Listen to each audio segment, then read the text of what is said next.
நாம் கர்த்தருடைய வார்த்தைகளை நாம் சிந்திக்க இருக்கிறோம். இன்றைய நாளில் வேற யாரையாவது ஒரு ஊழியரை அழைத்து பயன்படுத்தலாம் என்று நான் நினைத்தேன். ஆனால் தேவன் ஒரு வேத பகுதியை கர்த்தர் என்னுடைய கண்களுக்கு முன்பாக கொண்டு வந்து காண்பித்தார். ஆகவே அந்த வேத பகுதியிலிருந்து இந்த காலை வேளையிலே சில காரியங்களை நாம் கற்றுக்கொண்டு கடந்து செல்ல போகிறோம். என்னோடு கூட யோவான் எழுதின சுவிசேஷம் 18வது அதிகாரத்தை எடுத்துக்கொள்ளும்படி உங்களை அன்பாய் கேட்கிறேன். ஒரு பெரிய வேத பகுதி. ஆகவே அந்த வேத பகுதியிலிருந்து சில காரியங்களை இந்த காலை வேளை நாம் சிந்திக்க இருக்கிறோம். எல்லாரும் அப்படியே எடுத்துட்டீங்களா? யோவான் எழுதின சுவிசேஷம் 18வது அதிகாரம். எல்லாரும் கண்களை மூடி, ஆண்டவரே இந்த காலை வேளை நீர் என்னோடு கூட பேசும் என்று ஒரு நிமிஷம் ஆண்டவரை பார்த்து நீங்க சொல்லுங்க. ஒருவேளை நீங்கள் இந்த பகுதியை படித்திருக்கலாம், ஆனால் இந்த காலை வேளை நம்முடைய சூழ்நிலைகளுக்கு ஏற்ற தேவனுடைய வார்த்தைகளை கர்த்தர் இந்த வேத பகுதியிலிருந்து நம்மோடு கூட பேசும்படியாக ஒரு நிமிஷம் ஆண்டவரை பார்த்து சொல்லுங்க. ஆண்டவரே நீர் என்னோடு கூட பேசும். ஒரு மனித சத்தத்தை அல்ல, தேவனுடைய சத்தத்தை நான் கேட்க விரும்புகிறேன். ஆண்டவரே இந்த வசனத்தின் ஆண்டவரே மறைந்திருக்கிற உண்மைகளை சத்தியங்களை காண்பிக்கும் விடியாய் செபிக்கிறேன். ஹல்லேலூயா. எங்கள் அன்பின் பரலோக பிதாவே, இந்த காலை ஆராதனை வேளை உடைய வசனத்தை சிந்திக்கும்படியான இந்த நேரத்தில் நாங்கள் வந்து நிற்கிறோம். அப்பிரயோஜனமானவன் என்பதை நன்கு உணர்ந்து அறிந்து நிற்கிறேன். உண்மை இல்லாமல் என்னால் ஏற்ற வார்த்தையை என்னுடைய வாயில நீர் வைப்பீராக. ஆண்டவரே நீர் எங்கள் நடுவிலே கிரியை செய்வீராக. அன்றைக்கு லீதியாளுடைய இருதயத்தை நீர் திறந்து தந்திருந்தது போல இந்த காலை வேளை உடைய பிள்ளைகளுடைய இருதயத்தை நீர் திறந்து தரும்படியாய் நாங்கள் செபிக்கிறோம். தேவனுடைய வார்த்தைகளுக்கு நீர் எம்மாவூர் சீஷர்களுக்கு விலக்கி காண்பித்த போது அவருடைய இருதயங்கள் கொழுந்து விட்டு எரிய செய்த கர்த்தர். ஆண்டவரே நான் தியானிக்கையில் அக்கினி மூண்டது என்ற வார்த்தையின்படி இந்த காலையுடைய வசனத்தை தான் நாங்கள் தியானிக்க வந்திருக்கிறோம். ஆகவே ஒரு அக்கினி எழும்பட்டும் ஆண்டவரே, ஒரு உணர்வு உண்டாகட்டும் ஆண்டவரே. ஹல்லேலூயா. உம்முடைய கிரியைகள் எங்கள் நடுவில் வெளிப்படும்படியாய் நாங்கள் செபிக்கிறோம். இந்த வேத பகுதியின் மூலமாய் நீர் வெளிப்படுவீராக. அடியனை மறைத்துக் கொள்ளும். தொடர்ந்துள்ள நேரங்களை நீர் பொறுப்படும், ஆளுகை செய்யும். தாழ்த்தி உம்முடைய கரங்கள் இந்த நேரத்தை அர்ப்பணிக்கிறோம். இயேசுவின் நாமத்தில் வேண்டிக் கொள்கிறோம் நல்ல பிதாவே, ஆமென். Price the Lord. இந்த யோவான் எழுதின சுவிசேஷம் 18வது அதிகாரம் ஒரு மிக மிக முக்கியமான ஒரு வேத பகுதியா இருக்கிறது. ஆண்டவராகிய இயேசு கிறிஸ்து இந்த பூமியிலே வாழ்ந்த அந்த நாட்களின் இறுதி இரவு வேளையாக காணப்படுகிறது. கடைசி ராத்திரி வேளையிலே சம்பவித்த சில சம்பவங்களை, சில காரியங்களை நாம் இன்றைக்கு சிந்திக்க போகிறோம். நான் அதுக்கு இப்படி நான் பெயர் கொடுத்திருக்கிறேன். இயேசுவின் அல்லது கெத்செமனியில் கடைசி இரவு என்ற பெயரை கொடுத்திருக்கேன். கெத்செமனியில் இயேசுவின் கடைசி இரவு. நமக்கு சில நேரங்களில் நம்முடைய முடிவு தெரியாது, அதனால அப்படியே நம்ம போயிட்டு இருப்போம். ஆனால் இயேசுவுக்கு அவருடைய முடிவை பற்றி அவர் நன்றாய் என்ன செய்திருந்தார், அறிந்து வைத்திருந்தார். 4வது வசனத்தை வாசித்து பாருங்கள். என்னதுங்க? இயேசு தமக்கு நேரிட போகிற எல்லாவற்றையும் அறிந்து. போதும் நமக்கு நல்ல வேலை எல்லாவற்றையும் ஆண்டவர் வெளிப்படுத்துறது இல்லை. அதுதான் கடைசி இரவு அப்படின்னா எப்படி இருப்போம் நம்ம? ரொம்ப கஷ்டம். ஆனால் இயேசுக்கு எல்லாம் தெரியும். அந்த கடைசி இரவிலே சம்பவித்த சில குறிப்புகளை உங்கள் முன்பாக இந்த காலை வேளை நான் வைக்க விரும்புகிறேன். ஜெபத்தோடு கூட இதை கேளுங்க, இருதயத்தை திறந்து கேளுங்க, வசனத்தோடு கூட நீங்கள் ஒன்றித்து இருக்கும்படி கேட்கிறேன். எல்லாம் தெரிந்த ஒரு நிலையில வேற ஏதாவது ஒரு சிந்தனையிலே நீங்கள் இங்கே இருக்க வேண்டாம். தேவன் நம்மோடு கூட பேசுகிறவராக இருக்கிறார். எதன் மூலமா என்றால் வசனத்தின் மூலமா தான். Price the Lord. ஆகவேதான் வசனத்துக்கு நாம் அதிக முக்கியத்துவங்களை நாம் ஆராதனையிலே நாம் கொடுக்கின்றோம். ஆகவே இந்த காலையில் என்னோடு கூட இந்த வேத பகுதிக்கு நேராக நாம் எல்லாரும் நம்முடைய கவனத்தை திருப்புவோம். முதல் வசனத்தை எல்லாரும் சேர்ந்து வாசிக்கலாம். இயேசு இவைகளை சொன்ன பின்பு தம்முடைய சீஷருடனே கூட கெதரோன் என்னும் ஆற்றுக்கு அப்புறம் போனார். அங்கே ஒரு தோட்டம் இருந்தது, அதிலே அவரும் அவருடைய சீஷரும் பிரவேசித்தார். இது ஏதோ தற்செயலாய் நடைபெற்ற ஒரு சம்பவம் போல காணப்பட்டாலும் நம்முடைய வாழ்க்கையிலே நடைபெறுகிற ஒவ்வொரு காரியமும் தற்செயலாக நடைபெறுகிறது அல்ல. எல்லாம் திட்டமிட்டு காரியங்கள் நடைபெற்று கொண்டிருக்கிறது. ஒருவேளை நம்ம பிறந்த இடம், வளர்கின்ற இடம், வாழ்கின்ற இடம், செய்கின்ற தொழில், நம்முடைய நண்பர்கள், உறவினர்கள், நம்முடைய அயலகத்தார், இவைகள் எல்லாம் நம்முடைய தற்செயலாக இவங்க நம்ம பக்கத்து வீட்டில் இருக்காங்க அப்படின்னு நினைக்கலாம். ஆனால் எதுவும் தற்செயலாக நடைபெறுகிற காரியம் அல்ல. தேவன் ஏற்கனவே முன் தீர்மானித்த காரியங்கள் நிறைவேறிக் கொண்டிருக்கிறது. இருக்கட்டும், இயேசு இவைகளை சொன்ன பின்பு, இருக்கட்டும், அந்த வார்த்தையை எடுத்த ரொம்ப நேரம் ஆயிடும். தம்முடைய சீஷருடனே கெதரோன் என்னும் ஆற்றுக்கு அப்புறம் போனார். எங்க போனாரா? கெதரோன் என்னும் ஆற்றுக்கு. அது எருசலேமின் கிழக்கு பகுதியில் இருக்கிறதாக சொல்லுகிறார்கள். இந்த கெதரோன் என்னும் ஆற்றுக்கு அப்புறம் தான் அந்த கெத்செமனே என்னும் தோட்டம் இருக்கிறது. அப்போ இயேசு எங்க போகிறாருங்க? கெதரோன் என்னும் ஆற்றுக்கு அப்புறம் போனார். அங்கே ஒரு தோட்டம் இருந்தது. அவருடைய தோட்டம் இல்ல, அங்க ஒரு தோட்டம் இருந்தது. ஏன்னா அவருக்கு என்ன இல்ல, தலை சாய்க்க இடம் இல்லைன்னு சொல்லப்பட்டிருக்கு. ஆனா தலை சாய்க்க ஒரு இடத்துல இடம் கிடைச்சிச்சு அவருக்கு. எங்க? சிலுவையில். அவர் தலை சாய்த்து ஜீவனை விட்டார் என்று. அப்போ சிலுவையில தான் அவருக்கு தலை சாய்க்க. ஆகாயத்து பறவைகளுக்கு கூடுகள் இருக்கு, நரிகளுக்கு குழிகள் இருக்கு, ஆனால் மனுஷகுமாரனுக்கோ தலை சாய்க்க இடம் இல்லையா? இயேசு எப்படி வாழ்ந்திருக்கிறார் பாருங்க. இந்த பிரபஞ்சத்தை சிருஷ்டித்த தேவன் நமக்கு ஒரு சென்ட் இடம் இல்லைன்னா என்ன ஆயிடுது? ஐயோ, எல்லாருக்கும் இடம் இருக்கு, நமக்கு என்ன இல்லை, இடம் இல்லை அப்படின்னு நம்ம கஷ்டப்படுகிறோம். இந்த பிரபஞ்சத்தை உருவாக்கின தேவன், மனிதனை சிருஷ்டித்த தேவன், அவர் பார்க்கிற மலைகள், சமுத்திரம் எல்லாவற்றையும் உருவாக்கின தேவனுக்கு என்ன இல்லையா? ஆமா. அங்கே ஒரு தோட்டம் என்ன செய்தது? இருந்தது. நம்முடைய வாழ்க்கையில, அது வேத சரித்திரத்திலே, மனிதனுடைய வரலாற்றிலே தோட்டம் மிக முக்கியமான ஒரு இடம். என்ன இடம்? தோட்டம். ஏன்னா மனித வரலாறு ஆரம்பித்த இடமே எங்கதான்? ஏதேன் என்னும் தோட்டத்துல. வாசிக்கலாம் ஆதியாகமத்தின் புஸ்தகம் 2ஆம் அதிகாரம் 8வது வசனத்தை வாசி பாருங்க. ஆதியாகமம் 2:8. கர்த்தர் ஏதேன் என்னும் தோட்டத்தை உண்டாக்கி அதிலே வைத்தார். தோட்டத்தை உண்டாக்கி, அட்லீஸ்ட் உங்க வீட்லயாவது 2-3 தொட்டிகளையாவது வச்சு என்ன செய்யுங்க, உருவாக்குங்க. தோட்டத்தில தான் என்ன செய்த? மனிதனை வைத்தார் என்று சொல்லப்படுகிறது. அப்போ மனிதனை உருவாக்குவதற்கு முன்பதாக அவன் வாழத்தக்கதான ஒரு தோட்டத்தை என்ன செய்தார்? அந்த தோட்டம் ரொம்ப நம்ம இருக்கிற மாதிரியெல்லாம் இல்ல. அதுல 4 நதிகள் என்ன செய்தது? ஓடினது என்று பெரிய ஒரு எல்லையை அவனுக்கு வாழும்படியாக கர்த்தர் அவனுக்கு கொடுத்தார். ஆனா அந்த தோட்டத்துல தான் தப்பு நடக்குது. அந்த தோட்டத்துல தான் என்ன நடந்தது? முதல் பாவம் நடைபெற்றது என்று. அப்புறம் அந்த தோட்டத்தை விட்டு ஆண்டவர் என்ன செஞ்சிட்டார்?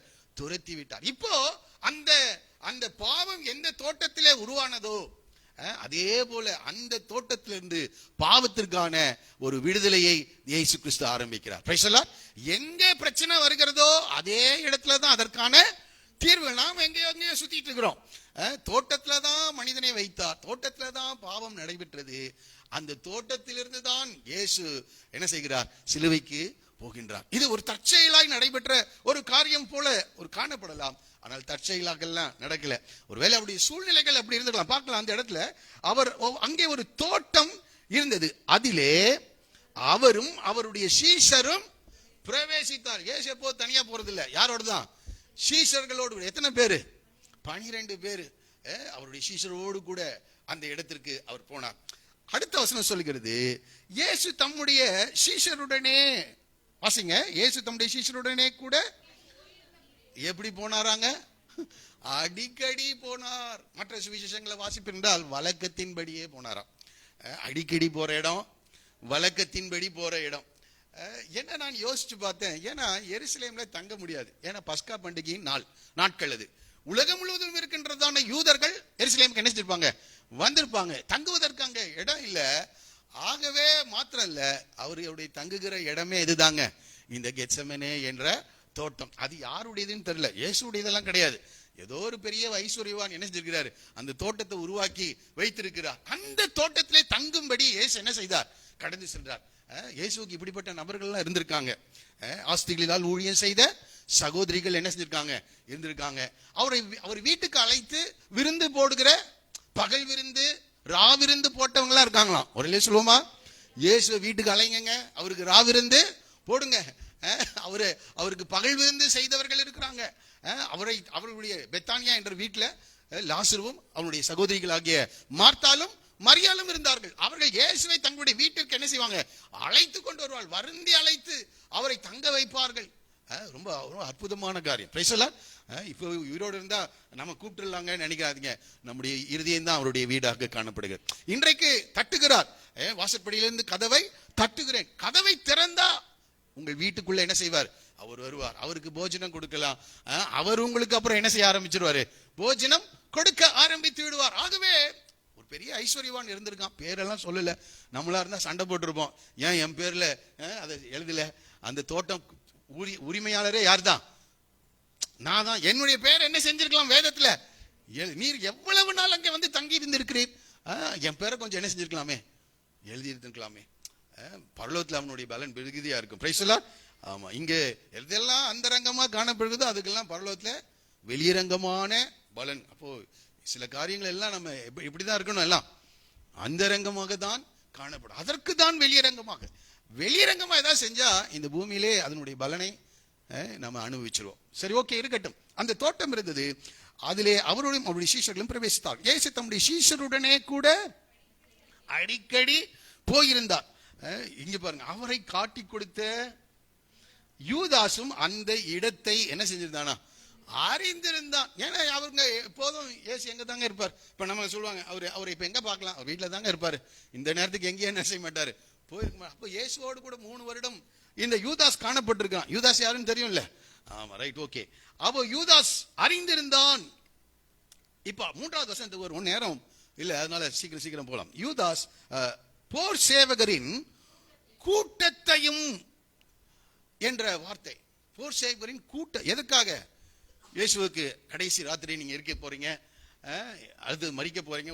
ஒரு நல்ல ஒரு செலிப்ரேஷன், ஒரு பார்ட்டி கொடுக்க, அதுக்காக எல்லாம் இல்ல. பாருங்க, கூட்டத்தையும் பிரதான ஆசாரியர் பரிசேயர் என்பவர்களால் கூட்டிக் கொண்டு வர்றான். இங்கே அந்த இடத்த கூட்டத்தையும் என்ற ஒரு வார்த்தை படிக்கிறோம். நமக்கு என்ன கூட்டம்னா எவ்வளவு பேர் வச்சுக்கலாம்? ஒரு 10 பேர் 20 பேர் இல்ல கூட்டமா வந்தாங்கங்க, ஒரு 100 பேர். ஆனா அங்கே கிரேக்க மொழியில காட் என்ற வார்த்தை பயன்படுத்தப்பட்டிருக்கிறதா. காட் என்ற வார்த்தைக்கு லேகியோன் என்ற வார்த்தைக்கு அர்த்தம் அந்த எப்படி நம்ம 1000, 10,000, லட்சம், 10 லட்சம் இப்படி எல்லாம் சொல்றோம் பாத்தீங்களா? அது போல அவர்கள் லேகியோன் என்ற வார்த்தை, லேகியோன்னா 6000. அப்போ இந்த காட் என்ற வார்த்தைக்கு 10ல் 1 பங்கு லேகியோன் என்ற வார்த்தையில் இருக்குதான். அப்படின்னா எவ்வளவு பேருங்க? 600 பேரை கூட்டு வந்திருக்கான். யாரு? ஆமா, இது வசனத்தை இப்படி படிச்சா ரொம்ப ஆச்சரியமா இருக்கு. சுமார் 10 பேர் 20 பேர்லாம் யூதாஸ் கூட்டிட்டு வரல. 3 வருஷம் கூட இருந்திருக்கான், சாப்பிட்டு இருக்கிறான்.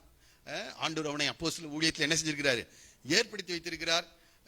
இது இல்லாம ஒரு பெரிய பொறுப்பை கொடுத்திருந்தார். என்ன பொறுப்பு? அவருடைய பணப்பையை சுமக்கிற ஒரு பெரிய பொறுப்பு. இவ்வளவு பெரிய பொறுப்பு.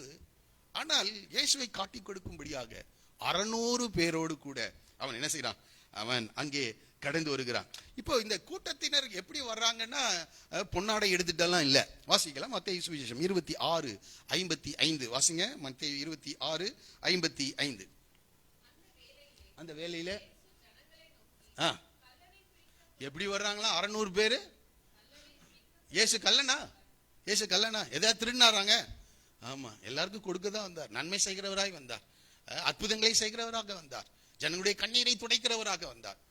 நல்லா புரிஞ்சுக்குங்க, நன்மை செய்து வந்த அவருக்கு அவரை எப்படிதான் பிடிக்க வராங்க?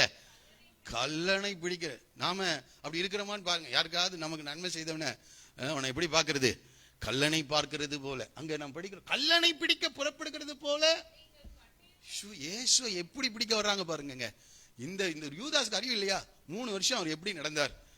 பட்டயங்களையும் தடிகளையும் எடுத்துக்கொண்டு என்னை பிடிக்க வந்தீர்கள். யோசிச்சு பாருங்க, பட்டயங்களையும். இன்னொரு இடத்துல தீவெட்டிகளை எல்லாம் கொண்டு வந்தாங்களாம். அதே இடத்துல இருக்கா? பந்தங்களோடும். அப்ப கொஞ்சம் யோசிச்சு பாருங்க, அந்த இரவு வேலை பந்தங்களோடும் தீவெட்டிகளோடும் பட்டயங்களோடும் கூட தடிகளோடு கூட 600 பேர் எங்க வர்றான்?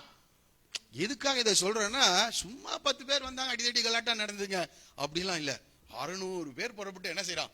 இயேசுவை பிடிக்க. கடைசி இரவு தனக்கு நேரிட போகிறதை இயேசு என்ன செஞ்சிருந்தாரு? அறிந்து. கொஞ்சம் யோசிச்சு பாருங்க, நமக்கு ஏதாவது ஒண்ணு நடக்குதுன்னா அப்படியே கை கால்லாம் உதறிடுது. இயேசு எல்லாவற்றையும் அறிந்திருந்தார். 600 பேர் பந்தங்களோடு தீவெட்டிகள். இன்னும் சொல்றாங்க, இந்த இந்த பஸ்கா பண்டிகை எந்த நாள்ல வரும் என்றால் இந்த பௌர்ணமி அன்று தான் என்ன செய்யுமா வருமா. அப்ப பௌர்ணமி அன்று என்ன இருக்குது, நல்ல வெளிச்சம் இருக்கும். அது இல்லாம பந்தங்களோடும் தீவெட்டிகளோடும் 600 பேர் ஒரு ஒரு தோட்டத்திற்குள் என்ன செய்றாங்க, இயேசுவை எப்படி பிடிக்க வர்றாங்களாம், கல்லனை பிடிக்க வருகிறது போல. கொஞ்சம் யோசிச்சு பாருங்க. நன்மை செய்கிறவராக சுற்றி திரிந்தார், அற்புதங்களை செய்தார், ஜனங்களுடைய கண்ணீரை துடைத்தார். இந்த யூதாஸுக்கு 3 வருஷம் சோறு போட்டாருங்க. அற்புதங்களை செய்தார், உபதேசித்தார், பல காரியங்களை செய்தார். நன்மையை பெற்றுக்கொண்டு எப்படி மனிதர்கள் ரியாக்ட் பண்றாங்க பாருங்க. அதுதான் இந்த உலகம், அதுதான் இந்த உலகம். ஆகவே ரைட், வாசிக்கலாம். கூட்டிக் கொண்டு பந்தங்களோடும் தீவெட்டிகளோடும், அடுத்தது ஆயுதங்களோடும் என்ன செய்யுது இயேசுவுக்கு. இவரு யோவான் ஸ்நானகன் அறிமுகப்படுத்தும் போது யூதா கோத்திரத்து சிங்கம் என்றெல்லாம் அறிமுகப்படுத்தல. என்னன்னு சொல்லி அறிமுகப்படுத்துறாரு, தேவ ஆட்டுக்குட்டி என்று அறிமுகப்படுத்துறாரு. ஆட்டுக்குட்டியை பிடிக்க தடிகளோடும் ஆயுதங்களோடும் கல்லணை பிடிக்கிறது போல என்ன செய்யறாங்க, வர்றாங்க. கொஞ்சம் யோசிப்பாங்க. எந்த ஒரு பேதுரு சொல்லும் போது, அவர் பாடுபடும் போது என்ன செய்யலாம், பயம். இந்த யூதாஸுக்கு நல்லா தெரியும், இவன் ஏதாவது சொன்னா அவன் என்ன செய்ய மாட்டாரு, அவர் எதிர்த்து பேச மாட்டாரு. அவருடைய சாந்த குணத்தை யூதாஸ் அறிந்திருந்தான். ஆனாலும் என்ன செய்யறான், 600 பேரோடு கூட. இதுதான் இந்த உலகம் இயேசுவுக்கு காண்பித்த மரியாதை. கொஞ்சம் யோசிச்சு பாருங்க. இந்த இடத்தை படிக்கும்போது ரொம்ப ஆச்சரியமா, தீவெட்டிகளோடும் அவ்விடத்திற்கு வந்தான். வாசிக்கலாம். சரி, இருக்கட்டும். இயேசு நேரிட போகிற எல்லாவற்றையும் அறிந்து எதிர்கொண்டு போய், நம்மளா இருந்தா வேற வழியில ஓடிருப்போம். நம்மளா இருந்தா நிச்சயமா இவ்வளவு பேரோடு கூட வர்றாங்க, நியூஸ் வந்துருச்சு, எங்கேயாவது தப்பிச்சு என்ன செஞ்சிடலாம், ஓடிடலாம். இந்த மாதிரி சூழ்நிலைகளுக்குள்ள போகும்போது எண்ணங்கள் அப்படிதான் என்ன செய்யும். ஆனா இயேசு என்ன செய்தார், எதிர்கொண்டு போனார். நான் அதை இப்படி யோசிக்கிறேன். ஏதேன் என்னும் தோட்டத்தில் அங்கே கீழ்ப்படியாமை உருவானது. ஆனால் இது நேரிட போகிறது என்பதை அறிந்து பிதாவின் திட்டத்திற்கு இயேசு என்ன செய்கிறார், கீழ்ப்படுகிறார். இதோ உமக்கு பிரியமானதை செய்ய நான் வருகிறேன், புஸ்தக சுருளில் என்னை குறித்து எழுதியிருக்கிறதே என்று சொல்லப்படும். 40ஆம் சங்கீதத்தில் நம்ம அதை படிக்கிறோம். ஆண்டவருக்கு பிரியம் இது, அது புரிந்தது, பிதாவினுடைய பிரியம் இது. அந்த இடத்திலே பிதாவுக்கு இயேசு என்ன செய்கிறார், கீழ்ப்படுகிறவராக இருக்கிறார். எந்த தோட்டத்திலே கீழ்ப்படியாமை பிரவேசித்ததோ அதனாலே தேவனுடைய ஜனங்கள் சபிக்கப்பட்டவர்களாக, தேவனுடைய ஜனங்கள் ஆசீர்வாதத்தை இழந்தவர்களாக காணப்பட்டாலோ அதே இடத்திலே, அதே தோட்டத்திலே இப்பொழுது பிதாவின் திட்டம் அதுதான் அப்படின்னு தெரிந்த உடனே இயேசு எதிர்கொண்டு போனார். நம்முடைய வாழ்க்கையில் கூட பிதாவின் திட்டத்திற்கு நாம் கீழ்ப்படிய வேண்டியுள்ளார். இதைதான் பவுல் பிலிப்பியர் 2வது அதிகாரத்தில் சொல்லும்போது, அவர் மரண பரியந்தமும், அதாவது சிலுவையின் மரண பரியந்தமும் கீழ்ப்படிந்தவர் ஆனார் என்று சொல்லப்படும். ரொம்ப அற்புதமான காரியம். தமக்கு நேரிட போகிறதை அறிந்திருந்தார், ஆனாலும் கீழ்ப்படிந்தார். Price the Lord. இந்த காலை வேளையில நாம எப்படி இருக்கோம், ஆண்டவருடைய எல்லா வசனங்களுக்கும், ஆண்டவருடைய எல்லா திட்டங்களுக்கும் நாம் கீழ்ப்படியவர்களா இருக்கிறோமா? அப்ப தோட்டம் என்றால் இப்ப நான் வைக்கிறது கீழ்ப்படிதல். தோட்டம்னா என்னதுங்க, ஏன்னா கீழ்ப்படியாம எங்கதான் வந்துச்சு, தோட்டத்துல வந்தது. ஆகவே இன்றைக்கு கெத்ரோன் என்னும் ஆற்றுக்கு அப்புறத்துல இருக்கிற அந்த கெத்செமனே தோட்டம்னா நமக்கு என்ன வரணும், இயேசு கீழ்ப்படிந்தார். தோட்டத்தை தான் பிசாசு வருவான் கீழ்ப்படியாமை செய்ய, கீழ்ப்படியாமல் இருக்க, தேவனுடைய வார்த்தைக்கு கீழ்ப்படியாமல் இருக்க. ஆனால் இயேசு அந்த இடத்துல தான் கீழ்ப்படுகிறவராக அவர் என்ன செய்கிறார், மாறுகிறார். பாருங்க, இயேசு எதிர்கொண்டு போய் அவர்களை நோக்கி, வாசிக்கலாம், யாரை தேடுகிறீர்கள் என்றார். இது இன்னொரு காரியத்தை கூட அதை நான் சொல்லும்படி விரும்புகிறேன். இந்த கெத்செமனே என்ற அந்த வார்த்தைக்கு அர்த்தம் ஆயில் பிரஸ் என்ற அர்த்தம். அதாவது எண்ணெய் எடுக்கின்ற இடம். எண்ணெய் எப்படி வரும், இந்த ஒளிவ பழத்திலிருந்து, காயிலிருந்து, நம்ம ஊர்ல போடுறாங்களே தானியங்கள் எல்லாம் போட்டு செக்கு என்ன செய்வாங்க, ஆட்டி அதுல இருந்தா என்ன இடம், அது ஒளிவ எண்ணெய் எடுக்கிற இடம். அப்ப அங்கே இந்த கெத்செமனே என்றாலே அங்க பிழியப்படுகிற இடம், பிழியப்படுகிற இடம். அந்த இடத்திலே இந்த காரியங்கள் நடைபெறுகிறது. அதுவும் அந்த இடத்தை ரொம்ப மிக முக்கியம். கிதரோன் என்றும் ஆறு, என்ன ஆறா, கிதரோன் என்னும் பெரிய ஆறெல்லாம் கிடையாது. அந்த இடத்தை பற்றி சொல்லும் போது சொல்லுகிறார்கள், இந்த மழைக்காலங்களிலே அந்த ஆற்றிலே என்ன செய்யும், தண்ணீரோடு. இது தேவனுடைய ஆலயத்திற்கு பக்கத்தில் இருந்தபடினால் தேவனுடைய ஆலயத்தில் தினந்தோறும் பலிகளை செலுத்தப்பட்டு கொண்டே இருக்கும்.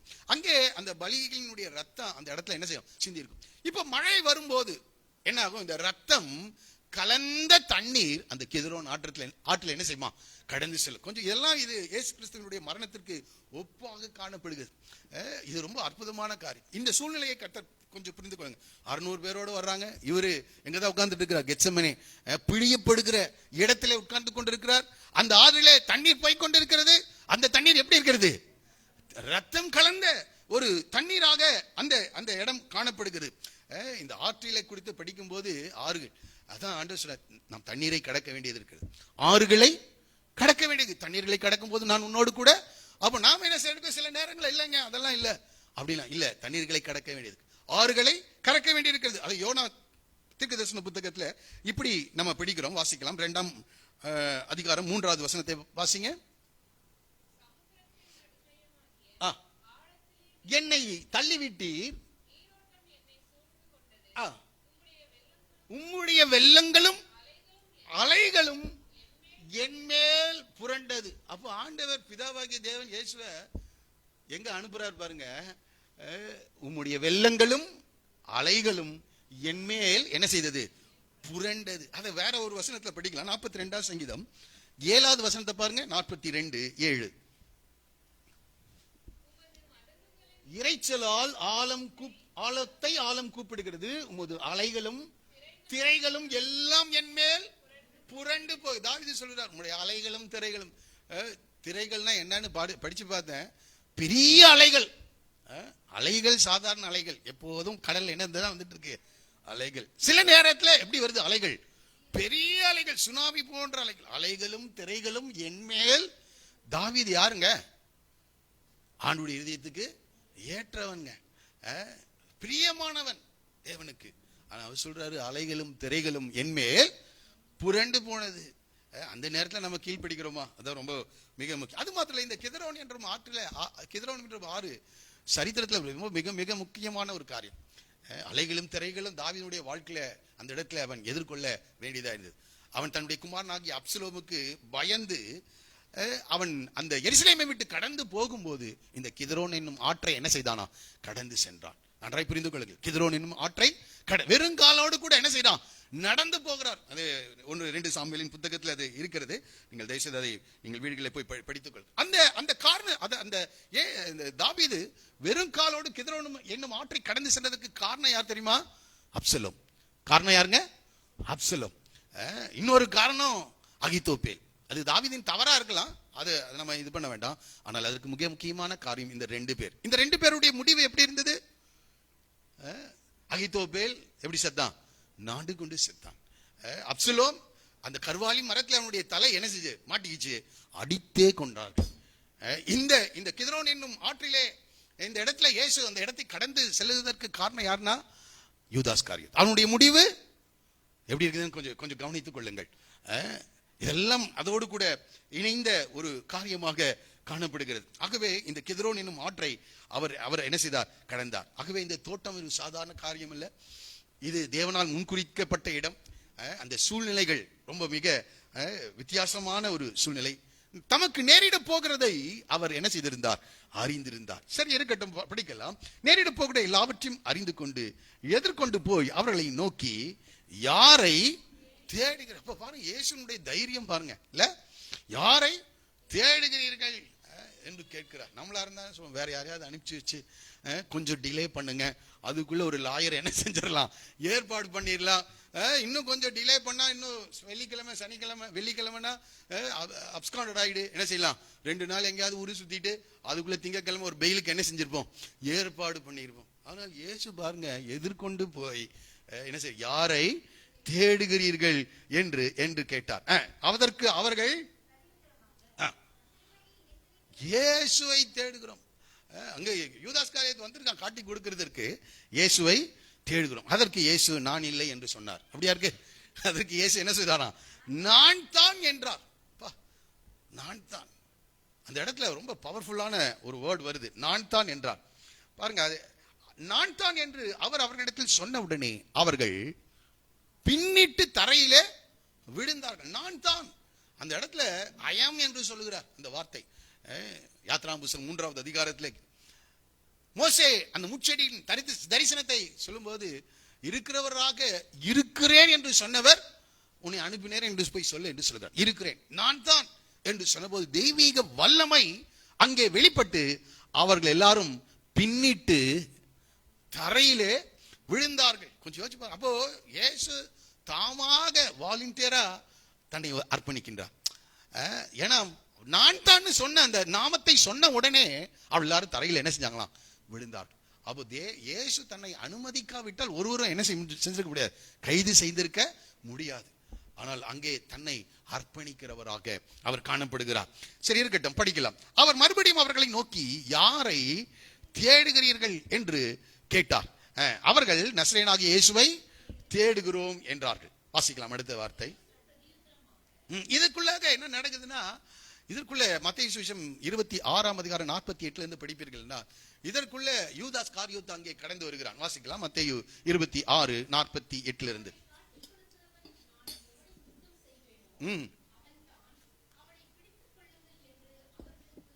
அடையாளம் சொல்லி இருந்தான்.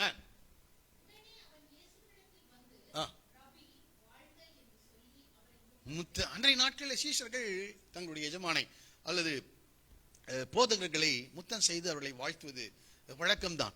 அதுபோல இவன் என்ன செய்யலாம், ரபி போதகரே என்று சொல்லி என்ன செய்தானாம், வாழ்க என்று சொல்லி அவரை என்ன செய்தானாம். இந்த முத்தம் என்றாலே அன்பின் அடையாளமாக காணப்படுகிறது. ஆனால் இந்த முத்த துரோகம், இந்த முத்தம் என்னங்க, துரோகம். என்ன ஒரு அடையாளத்தை வைத்திருக்கிறான் பாருங்க. வேற ஏதாவது அடையாளம், நான் கை காட்டுறேன் அவரை பிடிச்சிக்குங்க, அதை சொல்லி இருக்கலாம். ஆனால் முத்தத்தினாலே என்ன செய்யறான், காட்டிக்கொண்டு கொடுக்கின்றவன். அன்புதான், அன்பு. அப்போ இவ்வளவு நாள் அன்புள்ளவன் போல என்ன செஞ்சிருக்கான், நடித்திருக்கிறான். நாம யாரையும் அப்படி காட்டி கொடுத்துட கூடாது. நாம அந்த வஞ்சகத்திற்குள்ளாக நாம கடந்து சென்றக்கூடாது. நாம் யாருக்கும் துரோகம் பண்ணக்கூடாது. ஆனால் இந்த இடத்துல இந்த யூதாஸ் காரியத்துடைய செயலை பாருங்கள். முத்தத்தினாலே அவரை என்ன செய்கிறான், காட்டி கொடுக்கிறான். இப்போ இயேசு பிரதித்திரமாக அந்த இடத்தை வாசிங்க.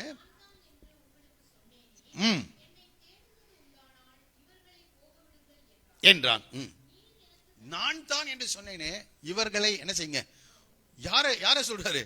இப்ப ஒருத்தன் காட்டி கொடுத்துட்டான், மீதி 11 பேர் என்ன செய்யறாங்க, கூட இருக்காங்க. இவர்களை என்ன செய்யுங்க, போக விடுங்கள் என்று என்று சொன்னார். இயேசு தம்முடைய சீஷர்களின் மேல் எவ்வளவு கரிசனையுடைய தேவனா இருக்கிறார். நன்றாய் புரிந்து கொள்ளுங்க. நீங்க இயேசுடைய சீஷரா? ஆமா. வாலண்டியரா கொண்டு போய் மாட்டி வச்சிருவாருன்னு நினைச்சிடாதீங்க. உன்னை பாதுகாக்க உன்னோடு கூட என்ன செய்யறாரு, இருக்கிறார். உண்மையான சீஷர்களா இருந்தா, நீர் எனக்கு கொடுத்தவர்கள் ஒருவனையும் நான் இழந்து போகவில்லை என்று சொல்ல. வாசிக்கலாம் 17ஆம் அதிகாரத்துல 12வது வசனத்துல வாசிக்கலாம். நான் அவருடைய உலகத்தில் இருக்கையில் அவர்களை உம்முடைய நாமத்தினாலே, ஆமா, சீஷர்களுக்காக ஜெபிக்கும் போது சொல்கிறார், நான் அவர்களுடனே உலகத்தில் இருக்கையில் அவர்களை உம்முடைய நாமத்தினாலே காத்து கொண்டேன். நீர் எனக்கு தந்தவர்களை காத்து கொண்டு வந்தேன். வேத வாக்கியம் நிறைவேறத்தக்கதாக கேட்டின் மகன் கெட்டு போனானே அல்லாமல் அவர்களில் ஒருவனும் கேட்டு. அப்போ இயேசு தம்முடைய சீஷர்களை என்ன செய்கிறார், பாதுகாக்கிறார். நீங்க சீஷர்களா? சீஷர்னா யாருங்க? இயேசுவை பின்பற்றுகிறவன், இயேசுவினுடைய பாதத்தில் அமர்ந்து கர்த்தருடைய வார்த்தைகளை கற்றுக்கொள்ளுகிறவன். அவர்களுக்கு ஒரு தெய்வீக பாதுகாப்பு இருக்குங்க. நான் சொல்றது, அவர் வேணா என்ன செய்வாரு, தன்னை அர்ப்பணிப்பார் நமக்காக. ஆனால் நம்மை பாதுகாக்கிறது, இன்னைக்கு அநேகர் அந்த ஏரியால வரல, ஆனால் உங்களுடைய பாதுகாப்பு எங்களுக்கு தேவை அப்படின்னு கேட்கிறாங்க. இந்த காலையில இயேசு உன்னை பாதுகாக்கணும்னு விரும்புறது நல்லது. உடைய சூழ்நிலையிலிருந்து தேவன் உன்னை விடுதலையாக்கணும் நல்லதுதான், அந்த எதிர்பார்ப்பு நல்லது. ஆனா சீஷனா இருக்கிறீங்களா? அவருடைய இடத்துல கற்றுக்கொள்ளுகளா இருக்கிறீர்களா? அதுக்காக தான் இந்த வேத பாடத்தை அல்லது இந்த பிரசங்கத்தை நாங்கள் செய்யறோம். கற்றுக்கொள்ளுங்கள், அவருடைய வார்த்தைகளிலிருந்து கற்றுக்கொள்ளுங்கள். அவருடைய சீஷராக நாம் மாற வேண்டும். அப்போ தெய்வீக பாது. அப்போ நம்ம மேல ஆண்டவர் எப்போது கரிசனை உடைய தேவனா இருக்கிறார். நீர் எனக்கு தந்தவழி ஒருவனையும் நான் என்ன செய்யல, இழந்து போல. அதுலயும் கஷ்டமா இருக்கு. கேட்டின் மகன் என்ன செஞ்சுட்டான், கெட்டு போயிட்டான்.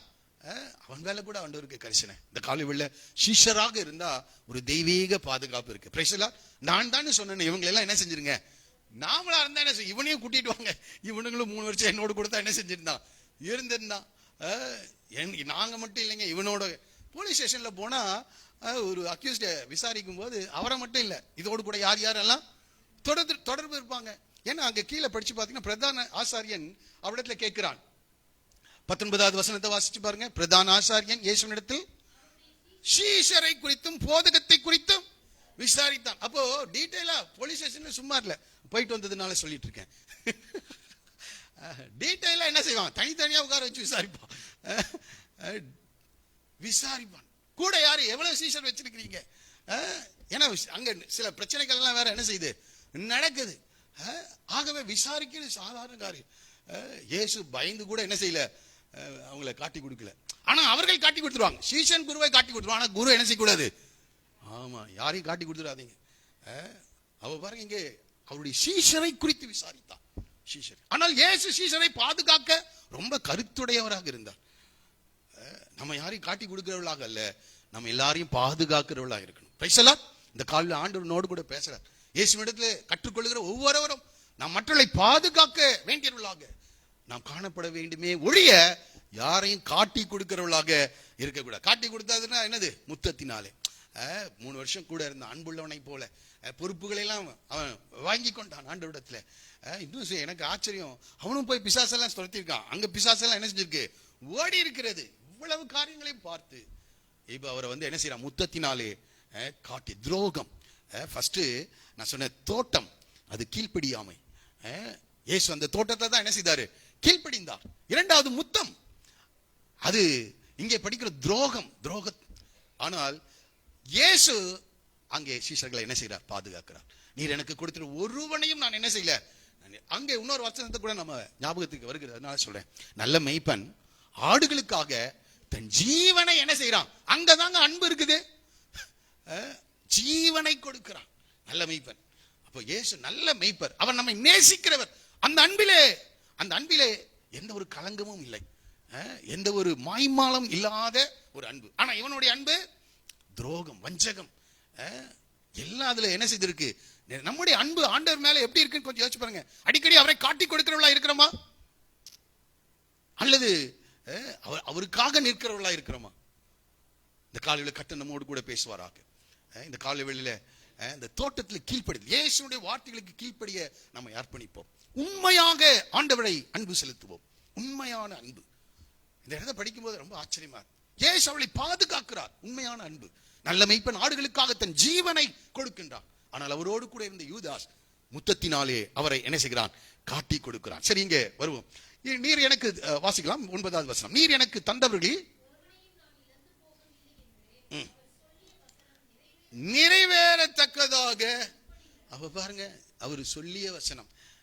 அவர் எப்போதெல்லாம் சொல்றாரோ அதெல்லாத்தையும் அப்படியே என்ன செய்வார், நாம எப்போதெல்லாம் சொல்றோமோ அப்போதெல்லாம் என்ன செய்யறது இல்லை, அதை சொல்லுவோம் நம்ம, ஆனா நிறைவேறும். அவர் வார்த்தையிலே உண்மை உள்ள தேவன். கடந்த வாரத்தில் நம்ம சிந்தித்தோம், நம்முடைய உண்மை பெரியதா இருக்கிறது. Price the Lord. ஆமா, நம்முடைய உண்மை மேக மண்டலங்கள் பரியந்தமும் எட்டுகிறது. நம்முடைய உண்மை சூழ்ந்து இருக்கிறது. அவர் சொன்னாரா, அதன் அடிப்படையில செயல்படுகிற தேவனா இருக்கிறார். நம்முடைய வசனம் என்ன செய்ததாம், அந்த வார்த்தையை நிறைவேற்றுகிற ஒரு தேவனா இருக்கு. அப்போ அன்புள்ள தேவன். இந்த காலையில் ஆண்டவர் என்ன நேசிக்கிறாரா? சந்தேகத்தோடு யாராவது உட்கார்ந்துட்டு இருப்பீங்கன்னா சீஷனா மாறிடுங்க. தெய்வீக பாதுகாப்பு இருக்கு. சீஷனா மாறிடுங்க. ஆண்டவர் உங்களுக்காக ஜீவனையே கொடுக்கிற ஒரு தேவனாக அவர் காணப்பட்டிருக்கிறார். அந்த அன்பு ஒருபோதும் நீங்கள் சந்தேகிக்க வேண்டியது அவசியம் இல்லை. சரி, ஓகே, அடுத்த வசனம். அப்பொழுது சீமோன் பேதுரு, 3வது காரியம் பாருங்க, பட்டயம். ஃபர்ஸ்ட் தோட்டம், 2வது முத்தம், 3வது பட்டயம். பட்டயத்தை உருவி வலது காதர வெட்டினான். அந்த வேலைக்காரனுக்கு இப்ப பாருங்க, அடுத்தது பட்டயம். இது நடைபெறுது. 600 பேர் வந்திருக்கான். இவன் எத்தனை பேர் இருக்கான், 11 பேர். அவங்க தடிகள் ஆயுதங்களோடு கூட வந்திருக்காங்க. இங்க 11 பேர். இவர்கள் கிட்ட 2 பட்டயம் இருந்திருக்குது. அதை எடுத்து என்ன செஞ்சிட்டான், மல்குஸ் வேலைக்காரனை வலது காதார என்ன செய்தானா, வெட்டினான். இப்ப எப்படி இவங்க கிட்ட 2 பட்டயம் இருந்தது என்றால் வாசிக்கலாம். அப்ப இயேசு பட்டயத்தை எடுத்துட்டு வர சொன்னாரா, இவங்க வெட்டினது சரியா அப்படின்னு நம்ம பார்க்க போகிறோம். வாசிக்கலாம். லூக்கா எழுதின சுவிசேஷம் 22ஆம் அதிகாரம். லூக்கா 22:36 வாசிக்கலாம். லூக்கா 22:36.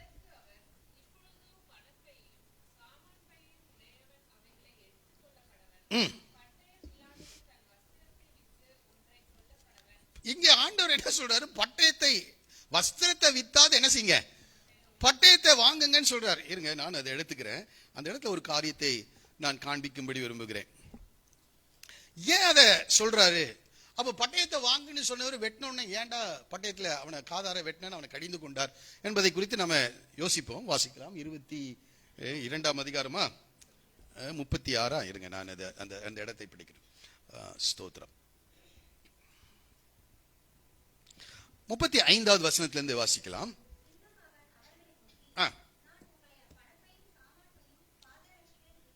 இல்லாமல் அனுப்பின போது ஏதாகிலும் உங்களுக்கு குறைவா இருந்து. அப்ப இவர் வந்து அனுப்பி இருக்கிறார். எப்ப அனுப்பியிருக்கார்? நீங்க 9ஆம் அதிகாரம் 10ஆம் அதிகாரத்தை படிச்சீங்கன்னா 9:1 10:1 வாசிக்க முடியுமா?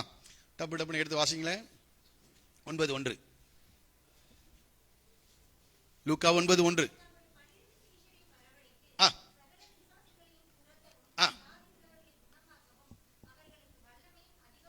அதிகாரமும் கொடுத்து என்ன செய்யறாரு? அனுப்புகிறார். போயிட்டு வந்த பிறகு கேட்கிறாரு, ஏதாகிலும் குறைவாய் இருந்ததா? அவங்க சொல்றாங்க, ஒன்னும் குறைவா இல்லைங்க. அதுக்கு பதில் சொல்றாங்க, பிசாசுகள் எல்லாம் எங்களுக்கு என்ன செய்கிறது? கீழ்ப்படுகிறது. ரொம்ப சந்தோஷமா அவங்க சொல்றாங்க. அதுக்கப்புறம் 70 சீஷர்களை 10ஆம் அதிகாரத்தில் அனுப்புகின்றார். வாசிக்கலாம். 10:1. நியமித்து சகல பட்டணங்களுக்கும் 2 பேராக. இப்ப அந்த சம்பவத்தை சொல்லிட்டு சொல்றாரு, நான் உங்களை பணப்பையும் சாமான் பையும் பாதரட்சிகளும் இல்லாமல் அனுப்பின போது. ஊழியத்துக்கு அனுப்புறாராம். நம்மளா இருந்தா என்ன செய்வோம்? போயிட்டு வர்றதுக்கு கை செலவுக்கு வாங்கியிருப்போம், எல்லாத்தையும் என்ன செஞ்சிருப்போம்? வாங்கியிருப்போம். ஆனா அவர் என்ன எதை கொடுத்து அனுப்புறாரு? ஒன்னுத்தையும் கொடுத்து அனுப்பல. போங்க. போயிட்டு வந்த பிறகு கேட்கிற, ஏதாவது குறைவுபட்டுச்சா அப்படின்னு. ஏதாகிலும் உங்களுக்கு குறைவாய் இருந்ததா என்றார். அவர்கள் ஒன்றும் குறைவாய் இருந்ததில்லை என்றார். அதற்கு அவர், இப்பொழுதோ, ஏன்னா இப்ப சூழ்நிலை, நான் அப்ப அனுப்பும் போது ஒரு எதிர்ப்பும் இல்லை, ஆனா இப்ப உங்களை அனுப்ப போகிறேன், இப்ப ஃபுல் எதிர்ப்பு தான் இருக்கும். நல்லா புரிஞ்சுக்கங்க. இயேசு சில நேரங்களிலே தம்முடைய சீஷரை அனுப்புவார். வாழ்க்கையில 2 இருக்கும், ஊழியத்துல 2 இருக்கும். கர்த்தருக்காக நீங்கள் செயல்படணும்னு நினைச்சா 2 காரியங்கள். சில நேரங்களிலே ஒரு குறைவு இருக்காது, போனா நிறைய காணிக்கை கிடைக்கும். அல்லேலூயா. நீங்க வாங்குறது இல்லையா? சரி, ஓகே. நிறைய பேர் எதிர்பாராத காணிக்கை இருக்கும், எதிர்பாராத கணம் இருக்கும், எதிர்பாராத கிரியைகள் அங்கே என்ன செய்யும்? நடக்கும் ஊழியத்துல. இதுக்காக அப்படியே வந்துட்டா அவ்வளவுதான். ஆனா இப்ப சொல்றாரு, அதற்கு அவர், இப்பொழுதோ பணப்பையும் சாமான் பையும் உடையவன் எடுத்துக்கொள்ள கடவன் என்று சொல்லுகிறார். இப்போ என்ன சொல்றாரு? பட்டயம் இல்லாதவன். அதுக்கு நான் என்னத்துக்கு நான் எதிர்ப்பு வரப்போகுதுப்பா, அத சொல்றாரு. எதிர்ப்பு என்ன செய்யுது? வரப்போகுது. அப்போ வாழ்க்கையில 2 சூழ்நிலையும் இருக்கும். ஆண்டவரை பின்பற்றும் போது சாதகமான சூழ்நிலை இருக்கும், சில நேரங்களில் என்ன இருக்கும்? பாதகமான சூழ்நிலையும் இருக்கும். இப்ப பாருங்க, இப்ப எடுத்துக்கொள்ளுங்கள் என்று சொன்னாரா? வெட்டுங்கள் என்று என்ன செய்யல? அப்போ சூழ்நிலை அங்கே மாறும் என்பதை இயேசு தம்முடைய சீஷர்களுக்கு என்ன செய்கிறார்? சொல்லுகிறார். அப்போ ஆண்டவருடைய சீஷர்களாக நாம் இருப்போம் என்றால், நல்லா புரியுது, தயவு செய்து கவனிங்க, தூங்காதீங்க, தயவு செய்து இது கவனிங்க.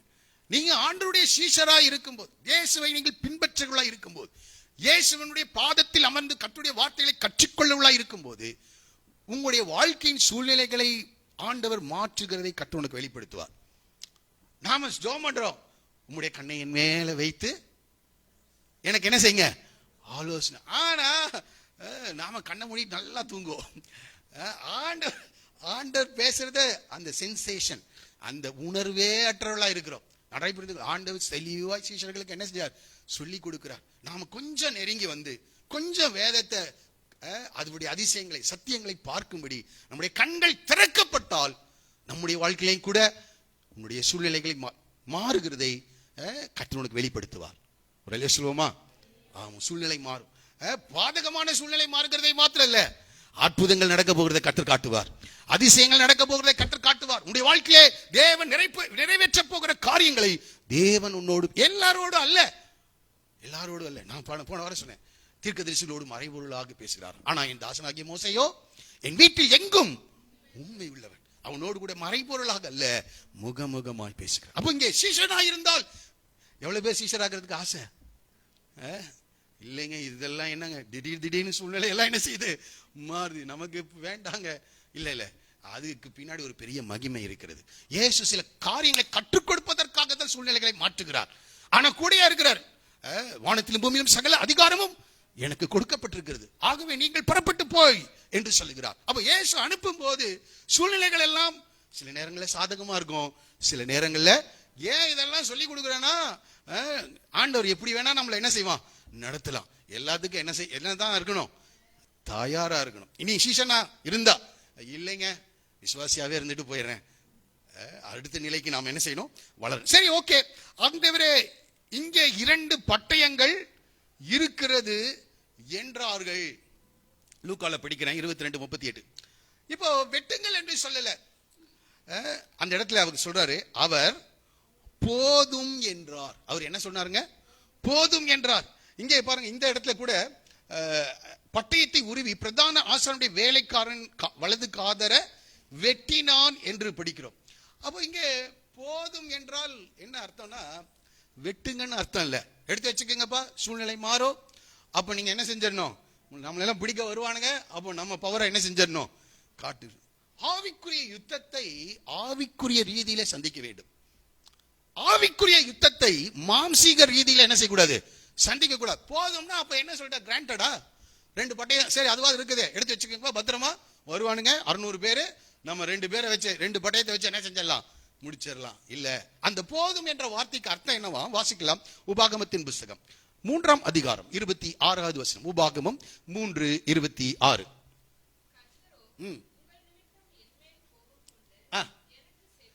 எனக்கு செவி கொடாமல் என்னை நோக்கி போதும். அந்த இடத்துல அந்த போதும் என்ற வார்த்தையின் அர்த்தம் புரியுதா? எனக்கு செவி கொடாமல், இனி இதை பத்தி என்ன செய்யாத, பேசாத, போதும், என்னை நோக்கி போதும், இனி இந்த காரியத்தை குறித்து என்னோட. அப்போ இவங்க அதை மாம்சீக ரீதியில அதை எதிர்கொள்கிறார்கள். அப்போ ஆண்டவர் போதும்னா, எப்ப மாம்சீக ரீதியில அந்த யுத்தத்தை என்ன செய்யக்கூடாது, செய்ய. இந்த காலையில் கர்த்தனோடு கூட பேசுகிறார். ஆவிக்குரிய யுத்தத்தை மாம்சீக ரீதியில செயல்படுகிற சீஷர்களை போல இருக்கக்கூடாது. பட்டயத்தை எதுக்காக வைங்க, அந்த காரியம் சூழ்நிலை மாறுகிற போகிறது என்பதை குறிப்பிடும்படியாக தான் சொன்னாரே ஒழிய, பட்டயத்தை எடுத்து என்ன செய்யல, வெட்டுன்னு சொல்லல. வெட்டு இன்னைக்கு அநேக நேரங்களிலே சூழ்நிலைகள் மாறுகிறதா. நேற்றுக்கு ஒருத்தர் சொன்னாரு, நேற்று பேசிட்டு இருக்கிறோம், திடீர்னு சூழ்நிலை என்ன செய்யுதுங்க, மாறிடுது. உடனே என்ன செஞ்சிடறோம், பட்டயத்தை எடுத்துறோம். நம்ம கிட்ட பட்டயம் இல்லைன்னாலும் என்ன, வார்த்தையாகிய பட்டயம் இருக்கிறது. திருவள்ளுவர் சொன்னார், நாவினால் சுட்ட புண் உள் ஆறுமா, தீயினால் சுட்ட புண் உள் ஆறும், ஆறாதே நாவினால் சுட்ட. ஆமா, இது பட்டயத்தை விட என்னது, கூர்மையானது. வசனமும் கூர்மையானது, இருபுறமும் கருக்குள்ள எந்த பட்டயத்துல கருக்கானதாய். அதே போல வார்த்தை, இந்த பட்டயத்தை எடுத்து ஆவிக்குரிய ரீதியிலே நாம அதை எதிர்கொள்ள வேண்டியவர்கள். சில நேரத்தில் என்ன செஞ்சிடறோம், போட்டு மல்கூச வெட்டினது போல என்ன செய்யறோம், மாம்சீக ரீதியில அதை எதிர்கொள்ளுகிறார். இந்த கால்வி சீஷனா ஆண்டவரை பின்பற்றுவா, ஆண்டவரிடத்துல பாதத்தில் வந்து கற்றுக்கொள்ளுகிறா. சூழ்நிலை மாறுன்னு சொல்வார், போதும் இனி அப்படி செய்யாத, அந்த சூழ்நிலை அல்ல என்று சொல்லுகிறார். மறுபடியும் கற்ற இந்த கால்வினோடு கூட பேசுகிறார். உடைய வார்த்தைகள் எப்படி இருக்கிறது, கொஞ்சம் கவனமா இருக்கும். நம்ம எல்லாருடைய வார்த்தைகள் மல்கூச காதார வெட்டுறதா. கடந்த வாரத்தில் ஒரு அம்மா ஏர்போர்ட்ல செஞ்சதை பார்த்துருப்பீங்க. காதோட சேர்த்து என்ன செஞ்சுட்டாங்க, ஒரே அறை. நம்ம சொல்றாங்க, அந்த அம்மா சொல்றாங்க, இப்படி அரைஞ்சதுக்காக என்னை பதவி நீக்க செஞ்சா எத்தனை தடவை வேணா என்னை பதவி நீக்க செஞ்சுக்கிட்டுன்னு சொல்றாங்க. அந்த பழி வாங்குகிற உணர்ச்சி உலகத்தான இடத்துல அப்படி இருக்கலாம், நம்ம இடத்துல அப்படி இருக்கக்கூடாது. சூழ்நிலைகளை ஆவிக்குரிய ரீதியிலே நாம் அதை என்ன செய்யணும், எதிர்கொள்ள வேண்டியவர்களா இருக்கிறோம். சரி, இங்க வருவோம். அப்பொழுது சீமோன் பேதுரு தன் பட்டயத்தை உருவி பிரதான ஆசாரியனுடைய வேலைக்காரனை வலது காதுக்கு வெட்டுறதுக்காக அடிக்கல, எதை தலையை வெட்டதான் அடிச்சான். தப்பி தவறி அவன் தலைய கொஞ்சம் இதான ஒண்ணு, எங்க எது மட்டும் கீழே விழுகுது. கொஞ்சம் யோசிச்சு பாருங்க, அவன் என்னங்க செய்வான்? அவன் யாரு? அவன் பிரதான ஆசாரியனா? அவன் பிரதான ஆசாரியனுடைய வேலைக்காரன். எஜமான் சொல்றதை என்ன செஞ்சானோ அவன் எஜமான் சொல்றதை அவன் செய்யறான். அவன் எஜமான் சொல்றதை செய்யலன்னா அவனை வேலையில இன்னைக்கு பல நேரங்கள்ல எஜமான் வேற ஒருத்தன் அவன் இங்க தூண்டி விட்டுறான், இதை போய் பேசுறான் அவங்க கிட்ட அப்படின்னு. நாம அந்த ஆவிக்குரிய உணர்வற்றவர்களாக அவனை அனுப்புறான் பாத்தீங்களா, அவனை போட்டு வெட்டிட்டு இருக்கிறோம். புரியுதா புரியலையா நான் பேசுறது? அவனை விட்டுறோம். அவனுக்காக வந்திருக்கான் பார்த்தீங்களா, அவனை கொஞ்சம் கத்த நம்முடைய கண்களை திறப்பாரா? பல நேரங்களில யார எதிர்கொள்ளணுமோ அவனை விட்டுறோம். அவனுடைய காதை என்ன செஞ்சிட்டானா? வெட்டினான். அப்போ இந்த இடத்துல பேதுருடைய அந்த பட்டயம் என்ற வார்த்தையில நான் சொல்லுது, அங்க கீழே நம்ம படிக்கும்போது பாருங்க, உன் பட்டயத்தை உரையிலே போடு, பிதா எனக்கு கொடுத்த பாத்திரத்திலே நான் பானம் பண்ணாதிருப்பேனோ. அந்த இடத்துல பட்டயம் என்றால் என்னன்னா எதிர்த்தல். அங்கே தேவனுடைய திட்டம், இயேசு கைது செய்யப்படுவது தேவனுடைய திட்டம். அந்த தேவ திட்டத்தை பேதுரு எதிர்க்கின்றான், முரட்டாட்டம் பண்றான், எதிர்க்கிறான். ஒரு நாள் இயேசு அவனை பார்த்து சொன்னாரு, மாம்சமும் ரத்தமும் இதை உனக்கு என்ன செய்யல, வெளிப்படுத்தல, பிரலோகத்தில் இருக்கிற பிதா இன்னைக்கு வெளிப்படுத்தினார். என்ன, நீ ஜீவனுள்ள தேவனுடைய குமாரன் ஆகிய கிறிஸ்து. அப்பா, நம்மளா இருந்தா எப்படி இருக்கும்? அப்பா, யாருக்குமே இவனுங்களுக்கு உள்ள மண்டு பசங்க 11 பேர் உட்கார்ந்துட்டு இருக்கான். 3 வருஷம் கூட இருந்தோம், எத்தனை அற்புதம் செய்யறார். இதெல்லாம் பார்த்து ஏசு யாருன்னு என்ன செஞ்சிருக்க வேண்டாம், எனக்கு அந்த வெளிப்பாடு கிடைச்சிச்சு, உடனே பெருமை வந்துடும். மாம்சமும் ரத்தம் பிதா உனக்கு என்ன செஞ்சாரு, வெளிப்படுத்தினார். காலரை தூக்கி விட்டுருப்பாருன்னு நினைக்கிறேன். உடனே அடுத்தது சொல்றாரு, மனுஷகுமாரனுக்கு நேரிட போகிற காரியங்கள் எல்லாம் சொன்னோன்னே ஒரு பாருங்க ரொம்ப டீசெண்டா இயேசுவை தனியே என்ன செய்தாதா, அழைத்து கொண்டு போய் இதெல்லாம் நமக்கு சம்பவிக்க கூடாது என்று அவரை என்ன செய்தானா, கடிந்து கொண்டான். யார் கடிந்து கொள்றது? இவர் சீஷன், அவர் ஜீவனுள்ள தேவனுடைய குமாரனாகிய கிறிஸ்து. சில நேரங்களில் நாம இப்படிதான், உமக்கு இதெல்லாம் நேரிடக்கூடாது, நான் படகையும் எல்லாத்தையும் விட்டுட்டு என்ன செஞ்சிருக்கேன், வந்திருக்கேன். நீர் இப்ப போய் சிலுவைக்கு போய் மரித்து போயிட்டு எங்க காரியங்கள்ல என்ன நடக்கும்? சுயநலத்துக்காக இன்னைக்கு அநேக நேரங்கள் நாம் கர்த்தரை பின்பற்றுள்ளா இருக்கும். பேதுருதான் வெளிப்பாடுகள் இருக்கிறது, ஆனால் சுயநலத்துக்காக செயல்படுவதா இருக்கிறோமா? தேவனுடைய திட்டத்தை புரிந்து தேவ சித்தத்துக்கு நம்மை அர்ப்பணிக்க வேண்டியவளா இருக்கிறோம். இந்த காலையில் கர்த்தர் நம்மோடு கூட பேசுவாரா? கொஞ்சம் நிலைகள் எல்லாம் மாறட்டும். பேதுருவை போல பயன்படுத்தணும்னு எல்லாருக்கும் ஆசைதான் இல்ல? பேதுருவை போல எல்லாரும் என்ன செய்யணும்? இயேசு செய்த அற்புதத்தை காட்டிலும் பேதுரு என்ன செய்தார்? ஏன்னா இயேசு நிழல் பட்டு அவனு என்ன செய்யல, பேதுருவின் நிழல் பட்டு சுகமானான். என்னை விசுவாசிக்கிறவன் நான் செய்த காரியங்களை விட பெரிய காரியங்களை செய்வான் என்று சொல்லி இருக்கிறீரே அப்படின்னு என்ன செய்வான்? நம்ம சொல்லி இருக்கேன் தான், ஆனா டிரான்ஸ்பர்மேஷன் நடக்கலையா உங்ககிட்ட? மறுரூபம் என்ன செய்யல, நடக்கல. ஜெபம் இருக்கிறது, மறுரூபம் இல்லை, அங்கே கிரியை நடக்காது. இந்த காலையில் கர்த்தர் நம்மோடு கூட பேசுவாராக. பேதுரு தன்னை அர்ப்பணித்தது போல நம்ம இந்த காலையில் அர்ப்பணிப்போம் என்றால், பேதுரு காதார வெட்டினான், ஆனால் இதை கற்றுக்கொண்ட பிறகு இந்த பட்டயம் ஆவியினுடைய தேவனுடைய வார்த்தைக்கு அடையாளமா இருக்கு. தேவனுடைய வார்த்தையானது இருவரும் எந்த கருக்குள்ள பட்டயத்திலும், எபிரேயர் 4:12 தயவுசெய்து வாசி, சீக்கிரம் உதவி செய்யுங்க. எபிரேயர் 4:12 வார்த்தையானது ஆமா தேவனுடைய வார்த்தை. இந்த தேவனுடைய வார்த்தையை புரிந்து கொண்டான். சூழ்நிலையில ஃபெயில் ஆயிட்ட பிறகு, அந்த அட்டம்ப்ட்ல ஃபெயில் ஆயிட்டாரு, அதுக்கப்புறம் அதை கற்றுக்கொண்டார். இந்த இடத்துல வார்த்தையை தான் பயன்படுத்தணும்னு சொல்லிட்டு 3ஆம் அப்போஸ்தலர் புத்தகம் 3ஆம் அதிகாரத்துல வார்த்தையை பயன்படுத்துறாரா, 3000 பேர் ரட்சிக்கப்பட்டான். நான் சொல்றது புரியுதுங்களா? இன்னைக்கு நமக்கு கிட்ட ஒரு பட்டயத்தை கொடுத்திருக்கிறாரு, ஆனா அதை வச்சுட்டு வேற பட்டயத்தை என்ன செய்யறோம், அனுப்புறோம். அங்க மல்கூஸ் காது என்ன செய்யுது, அங்க போகுது. அங்க ஒரு பெரிய ஒரு பிரச்சனையே பேதுருனால என்ன செஞ்சிடும், வந்திருக்கணும். ஆண்டவர் இறக்கப்பட்ட அந்த சூழ்நிலை பேதுரு என்ன செய்யறார், காப்பாற்றுறார். இன்றைக்கும் நிறைய நேரத்துல நாம பட்டயத்தை, எந்த பட்டயத்தை எடுக்கிற, வசனமாகிய பட்டயம், ஆவியின் பட்டயமாகிய அந்த வசனத்தை எடுத்து பயன்படுத்துகிறதுக்கு பதிலா வேற பட்டயத்தை எடுத்து நம்ம பயன்படுத்திடுறோம்.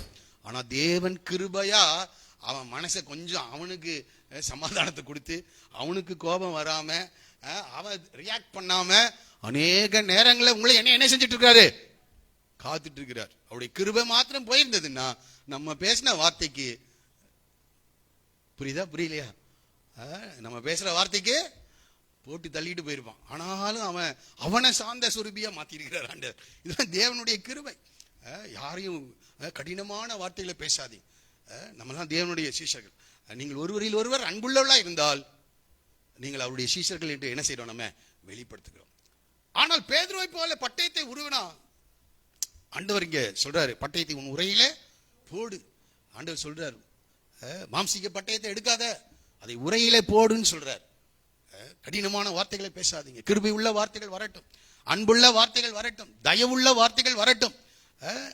அப்படி கோபம் வருதா, பேசாதீங்க, அமைதியா இருங்க, கவனமா இருப்போம். சிஷன். கர்த்தர் உன்னை பயன்படுத்தி, பேதுருவை பயன்படுத்தினது போல உன்னை பயன்படுத்த வேண்டுமா?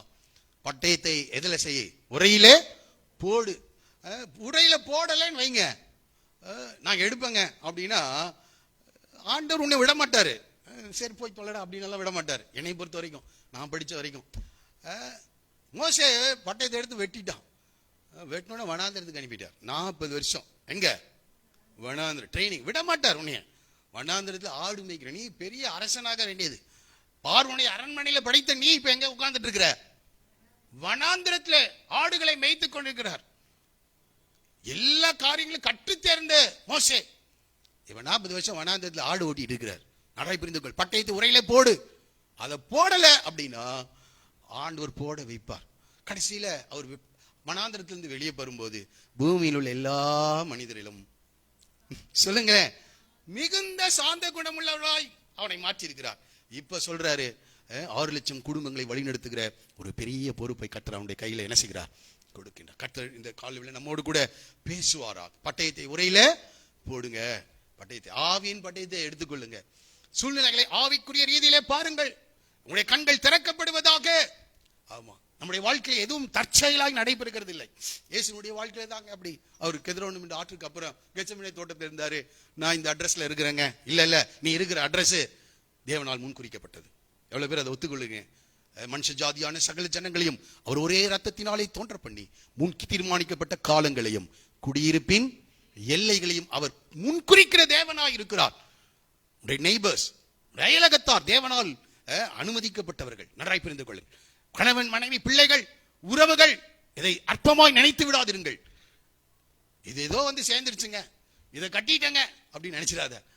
இது தேவனால் முன்குறிக்கப்பட்டது. உடைய தலையுள்ள முடியெல்லாம் என்ன செய்யப்பட்டிருக்கிறது? எண்ணப்பட்டிருக்கிறது. எல்லாம் தேவனுடைய திட்டம். தற்செயலாய் ஒன்றும் நடைபெறுகிறது இல்லை. ஆகவே இந்த இடத்துக்கு போயிட்டே இருக்கு. டைம் வாசிக்கலாம், வரலாம். இங்கே அப்பொழுது பேதுருவை நோக்கி, உன் பட்டயத்தை உரையிலே பிதா எனக்கு கொடுத்த பாத்திரத்தில் நான் பானம். அப்போ இங்கே பட்டயம் என்றால் தேவனுக்கு எதிராக செயல்படுதல்.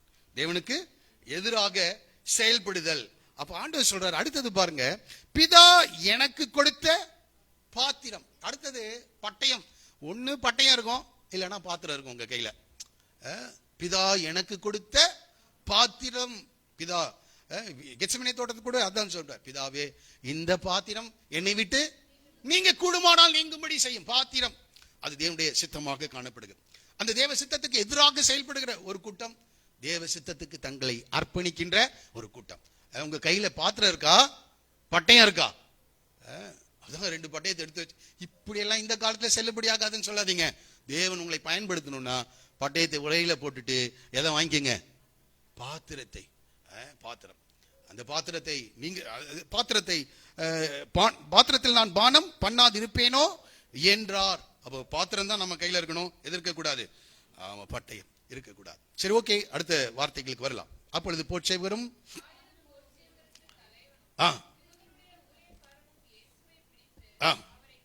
கட்டி முதலாவது அவரை அண்ணா என்பவனிடத்தில் கொண்டு போனார்கள். அவன் அந்த வருஷத்து பிரதான ஆசாரியனாகிய காய்பாவுக்கு, அவர் பிரதான ஆசாரியன் அல்ல, நிறைய கவனிங்க, பிரதான ஆசாரியனுக்கு முன்னாடி இருந்தாரு. எக்ஸ் அவரு முன்னாடி இருந்தார். இப்போ என்ன இல்லை அவரு, ஏன்னா அந்த லெவல்ல இருந்திருக்குது அன்றைக்கு. ஏன்னா வசனத்தின் அடிப்படையில் ஒரு பிரதான ஆசாரியன் ஏற்படுத்திட்டான்னா அவன் லைஃப் லாங்கா அவன் உயிரோடு கூட இருக்கிற வரைக்கும் அவன் தான் என்னது? பிரதான ஆசாரியன்.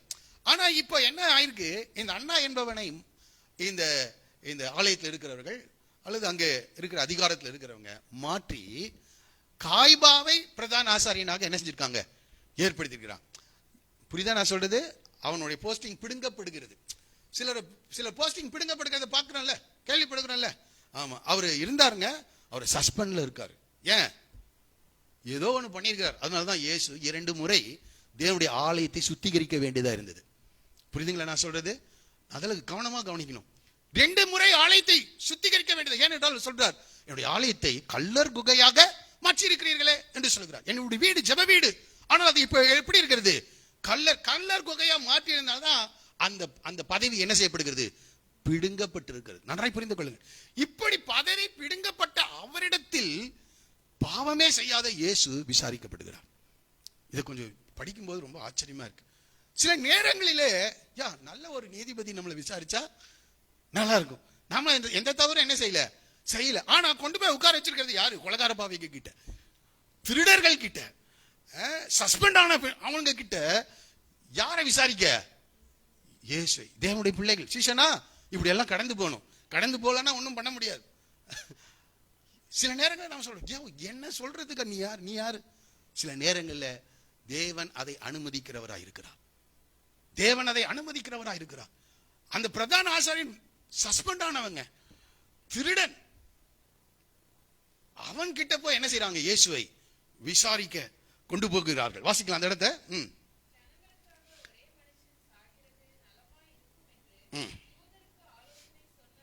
இந்த காய்பாவே அந்த மர்மவனை பத்தி சொல்றாங்க. சரி, ஓகே. இந்த இடத்துல அவன் விசாரணை என்ன எப்படி நடக்குது பாருங்க. அந்த விசாரணை 19வது வசனத்தை அந்த விசாரணை படிக்கிறோம். வாசிக்கலாம்.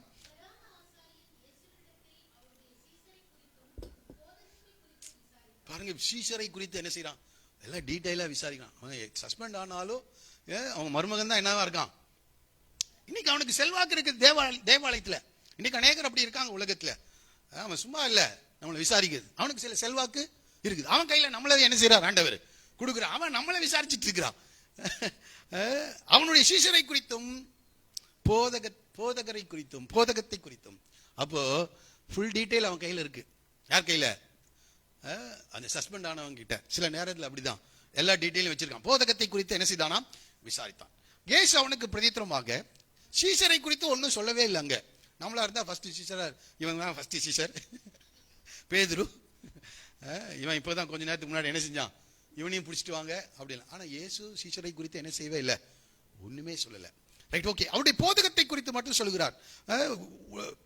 அவர் சொல்றார், பிரதித்திரமாக நான் வெளியரங்கமாய் உலகத்துடனே பேசினேன். ஜெப ஆலயங்களிலே யூதர் எல்லாரும் கூடி வந்திருக்கிற தேவாலயத்திலையும் எப்பொழுதும் அந்த ரங்கத்தில் நான் ஒன்றும் பேசவில்லை. நீர் என்னிடத்தில் விசாரிக்க வேண்டியது என்ன? நான் சொல்லவைகளை கேட்டவர்களிடத்தில் விசாரி. நான் பேசினவைகளை அவர்கள் ரொம்ப பொலைட்டா தான் சொல்றார். என்கிட்ட விசாரிக்கிறீங்க, நான் வெளியரங்கமா தான் என்ன செஞ்சேன்? பேசினேன். இவங்க கிட்ட என்ன செய்யுங்க? கேளுங்க.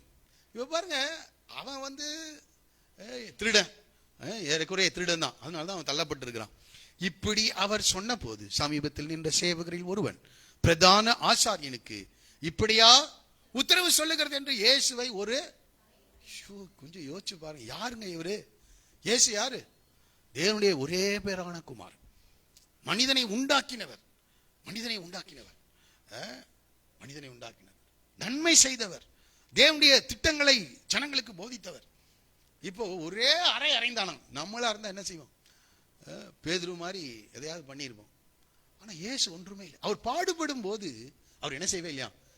பயமுறுத்தவில்லை. இதையெல்லாம் பேதுரு பார்த்துட்டு இருக்கார். தூரத்துல இருந்து இயேசு விசாரிக்கப்படும் போது அறை விழுகும் போது சத்தம் கேட்குது.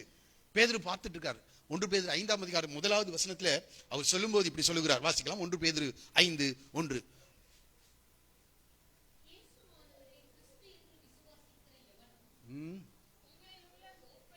உடன் மூப்பனும் கிறிஸ்துவின் பாடுகளுக்கு சாட்சியம். இப்போ இயேசு அவர் ஒரு குரு, நான் சொல்றது ஒரு போதகர். அவர் வார்த்தைகளினால் மாத்திரம் போதிக்கிறவர் அல்ல, செயல்களினால போதித்துட்டு இருக்கிறார். பாடுபடும் போது எப்படி இருந்தாரா? பயமுறுத்தாமல் இருந்தார். 2வது அதிகாரம் நினைக்கிறேன். அவர் பையப்படும் போது பதில் வையாமலும், பாடுபடும் போது பயமுறுத்தாமலும் இருந்தார். நியாயமாய் தீர்ப்பு செய்கிறவருக்கு அவர் தன்னை ஒப்பு கொடுத்தார் என்று சொல்லப்படுகிறது. இவன் நியாயமாக தீர்ப்பு செய்யறான். நாங்க சொல்லப்படுகிற காரியம் பிதாவாகி தேவன் அனுமதித்திருக்கிறார். மனுகுலத்தின் பாவத்தை அவர் ஏற்றுக்கொள்ள வேண்டியது, அந்த தீர்ப்பை அவர் சொல்லுகிறார். இப்போ அதுக்கு யார்கிட்ட ஒப்பு கொடுத்திருக்கிறார்? சஸ்பெண்ட் ஆன இந்த பிரதான ஆசாரியன் கிட்ட. அவன் ஓகே விடுறான். பாடுபடும் போது அவர் என்ன செய்யவே இல்லை, பயம். நாமளா இருந்தா ஜெபத்திலேயாவது பயமுறுத்திடும். சில நேரங்களில் பிரசங்கத்திலேயாவது அவர்களை என்ன செஞ்சிடும்? பயமுறுத்திடும். அவர் பாடுபடும் போது. இப்ப சொல்றாரு, இதை பார்த்த பேதுரு அவருடைய வாழ்க்கை மாறுகிறது. அவருடைய வாழ்க்கை என்ன செய்யுது? அவர் பாடுகளுக்கு சாட்சியா மாறுறார்.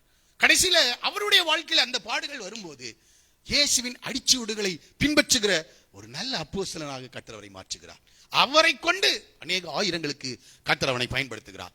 நான் சொல்றது யூதருடைய சபையும் புறஜாதியுடைய சபையும் அப்போஸ்தலனாகிய பேதுருவின் மூலமாக நிர்வகிக்கப்படுகிறதை நாம் பார்க்கிறோம், துவங்கப்படுகிறதை நாம் பார்க்கிறோம்.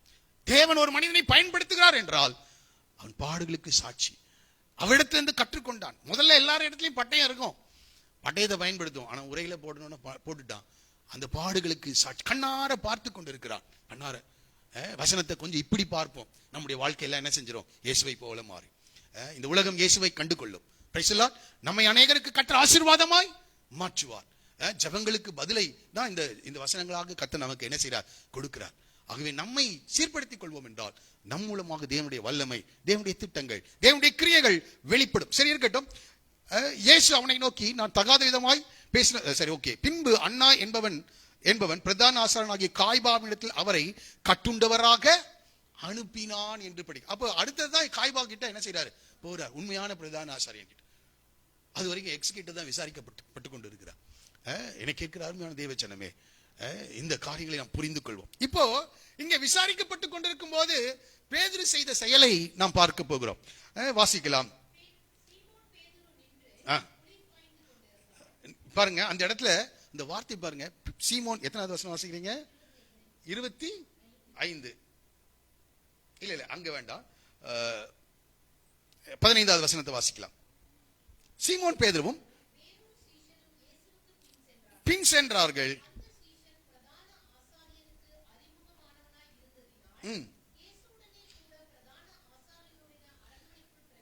இப்ப அவருடைய ரெக்கமெண்டேஷன்ல இவர் எங்க உள்ள போயிட்டாரு, அரண்மனைக்குள்ள. எனக்கு இதை படிக்கும்போது ரொம்ப ஆச்சரியம். எல்லாரும் விட்டு போனா கூட நான் என்ன செய்ய மாட்டேன் ஆண்டவரே, அந்த வேர்டை என்ன செய்யறாரு, கீப் அப் பண்றாரு.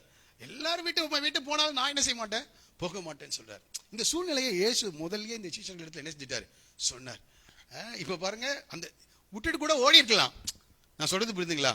அவர் தான் சொன்னாரு, நீங்கள் என்னை பிடிக்கிறது உண்டானால் இவர்கள் எல்லாம் என்ன செய்யுங்க, விட்டுருங்கன்னு சொல்லிட்டார். அப்பவே என்ன செஞ்சிருக்கலாம், ஓடி இருக்கலாம். ஆனா இவர் ஓடல. இப்ப அரண்மனைக்குள்ள என்ன செய்தார், பிரவேசித்தானா. பேதுரு வாசல் அருகே வெளியே நின்றான். அப்பொழுது பிரதான ஆசாரியனுக்கு அறிமுகமான இருந்த மற்ற சிஷ்யன் வெளியே வந்து வாசல் காக்கிறவருடனே பேசி பேதுருவை உள்ளே அழைத்து. வெளியே நின்று இருந்தா கூட அந்த சம்பவம் நடந்திருக்குமான்னு தெரியல. நம்ம ரெக்கமெண்டேஷன் உள்ள போயிட்டார். அப்பொழுது வாசல் காக்கிற வேலைக்காரி பேதுருவை நோக்கி என்றார். ஒருத்தி பார்த்துட்டா, நீயும் அந்த மனுஷனுடைய சீஷரில் என்ன சொல்லியிருக்கணும்? ஆமா, நான் தான் ஃபர்ஸ்ட்டுங்க. முந்தினவன் பேதுரு. எல்லா லிஸ்ட்லயும் யார் பேர் தான் வருது, பேதுரு. ஃபர்ஸ்ட் பேதுரு. எல்லா இடத்துலயும் யார் தான் முந்தி செயல்படுவா, பேதுரு. இப்ப என்ன சொல்லியிருக்கணும்? ஆமாங்க, நான் தான் இயேசுவோடு கூட நான் தான் இருந்தேங்க, 3.5 வருஷம் அவருக்கு என்ன செஞ்சேன், சீஷனாக இருக்கிறேன் சொல்லியிருக்கணுமா இல்லையா? கரெக்டா அந்த நேரத்தில் சூழ்நிலை நம்ம இங்க தியானிச்சுட்டு இருக்கிற சூழ்நிலை இல்ல. நல்லா புரிஞ்சுக்கணும். 600 பேர் வந்திருக்கான், அடிச்சு இழுத்துட்டு போறாங்க. நான் சொல்றது புரியுதா? அங்க அரண்மனையில போயிருக்காங்க. இவருக்கு வெளியே செக்யூரிட்டி எல்லாம் எப்படி இருந்திருக்கும், அவங்கள பார்த்தாலே என்ன செஞ்சிருக்கோம், நம்ம எல்லாம் கை காலம் போலீஸ் ஸ்டேஷன் கோர்ட்டுக்கெல்லாம் போயிட்டு வந்தா தான் தெரியும் இதெல்லாம். அப்போ அவ்வளவு சூழ்நிலைகள் இருக்கிறது. இதெல்லாம் அவனுடைய வாழ்க்கையை, அவனுடைய இருதயத்தை மாற்றுகிறதா இருக்கிறது. அப்போ இந்த இடத்துல அவன் சொல்லுகிறான் பாருங்க, அப்பொழுது நீயும் அவனுடைய அந்த மனுஷனின் சீஷரில் ஒருவனா என்றான். அதற்கு அவன் நான். அப்ப அந்த இடத்துல கரெக்டா என்ன செய்யறான், தவறுகிறான். அந்த இடத்துல தவறுகிறான். நான் அல்ல என்றான். சரி பாருங்க, இப்பவாது ஓடி இருக்கலாம். இப்ப ஏன்னா இயேசு சொன்ன வார்த்தைகளை நினைவு, டே நீ மறுதலிப்படா, என்னை அறிந்திருக்கிறத என்ன செய்வ, மறுதலிப்ப சொன்னாரா? அந்த சமயத்துல ஜெபம் பண்ண சொன்னா என்ன செய்யறது இல்ல. இன்னைக்கு அநேக நேரங்களில் நம்மள ஆண்டவர் ஜெபம் பண்ண சொல்லுவாரு, எனக்கு சாட்சியா இருக்கணுமா, கொஞ்சம் ஜெபம் பண்ணுப்பா, 1 மணி நேரமாவது என்ன செய்யக்கூடாதா, விழித்திருக்க கூடாதா? நீங்கள் சோதனைக்குட்பட பண்ணாதபடிக்கு விழித்திருந்து. அன்னைக்கு என்ன செஞ்சுட்டான், ஐயோ பயங்கர டயர்டுங்க ஆண்டவர் அப்படின்னு என்ன செஞ்சாச்சு, நல்லா தூங்கியாச்சு. இப்போ மாம்சத்துல செயல்பட முயற்சிக்கிறான். இப்போ இயேசுவை என்ன செய்கிறான், மறுதலிக்கிறான். என்ன கேட்கிறார், தேவனோடு உள்ள ஆழமான நெருக்கமான உறவு தான் தேவனுக்கு சாட்சியாய் நம்ம நிலைநிறுத்தும். இயேசுவை அறிந்திருக்கிறதுனால், இயேசுவை பற்றி அறிந்திருக்கிறதுனால் அல்ல, ஆலயத்துக்கு வருவதனால் அல்ல, காணிக்கைகளை செலுத்துவதனால் அல்ல, திருவிருந்து ஆராதனை பங்கு பெறுவதனால் அல்ல. நல்லதுதான் இதெல்லாம். ஆனா இயேசுவோடு கூட நெருங்கின உறவில் இருக்கீங்களா? 1 மணி நேரமாவது நீங்களும் ஆண்டவரும் தனித்து செயல்படுகளா இருக்கிறீங்களா? இப்போ நீ அவனுடைய சீஷனா என்று கேட்டார், என்ன சொல்றான், நான் அல்ல. பல நேரங்களில் நாம் நம்ம ஆண்டவரை மறுதலிக்கிறவர்களாக இருக்கிறோம். பாருங்க, குளிர்காலம் ஆனபடினாலே ஊழியக்காரரும் சேவகரும் கரி நெருப்புண்டாக்கி நின்று. இப்ப இந்த இடத்துல நான் ஒரு காரியத்தை நான் காண்பிக்கும்படி விரும்புகிறேன். பாருங்க, அந்த 16வது வசனம் பாருங்க. பேதுருவை உள்ளே அழைத்து கொண்டு போனான். பேதுருவை உள்ளே அழைத்து கொண்டு போனான். இப்ப நடக்கும் போதுதான் அந்த அம்மா கேட்டிருக்காங்க. அப்பொழுது இவன் போயிட்டு இருக்கிறான். அப்பொழுது வாசல் காக்கிற வேலைக்காரி பேதுருவை நோக்கி, இவன் நடந்து கொண்டிருக்கும் போது, நீயும் அந்த மனுஷனுடைய சீஷரில் ஒருவனா என்றான். அதற்கு அவன், நான் அல்ல என்றான். அப்ப இது நடக்கும் போது நடந்தது. இப்போ அடுத்தது பாருங்க, குளிர்காலமானபடினால் ஊழியக்காரரும் சேவகரும் கரி நெருப்பு உண்டாக்கி நின்று. இப்ப இந்த இடம் ஃபர்ஸ்ட் நடந்து, இப்ப அடுத்தது என்னது? நின்று குளிர் காய்ந்து கொண்டிருந்தார்கள். அவனுடனே கூட பேதுருவும் நின்று குளிர் காய்ந்து கொண்டிருந்தான். நடந்து முடிஞ்சிச்சு. அடுத்தது இப்போ நின்று குளிர் காய்ந்து கொண்டிருந்தான். இங்க இந்த இடத்துல நெருப்புன்னு எழுதி கொள்ளுங்க. நெருப்புனா நமக்கு நெருப்பை பார்த்தோன்னே எதை ஞாபகத்துக்கு வரணும்? பின்வாங்கி போனவன், மறுதலித்த பேதுரு ஞாபகத்துக்கு வரான். நெருப்பு. நின்று குளிர்காய்ந்து எப்படி? அங்க நெருப்பு போட்டிருக்கோம். அந்த இடத்துல நின்று நெருப்பை பார்த்தா பின்வாங்குதலை இது அடையாளப்படுத்துகிறது. சரி, ஓகே. பிரதான ஆசாரியன் இயேசுவிடத்திலே அவருடைய சீஷரை குளிர் காய்ந்து கொண்டுதானா? இப்ப கீழே வரலாம். 25வது வசனம் வாசிக்கலாம்.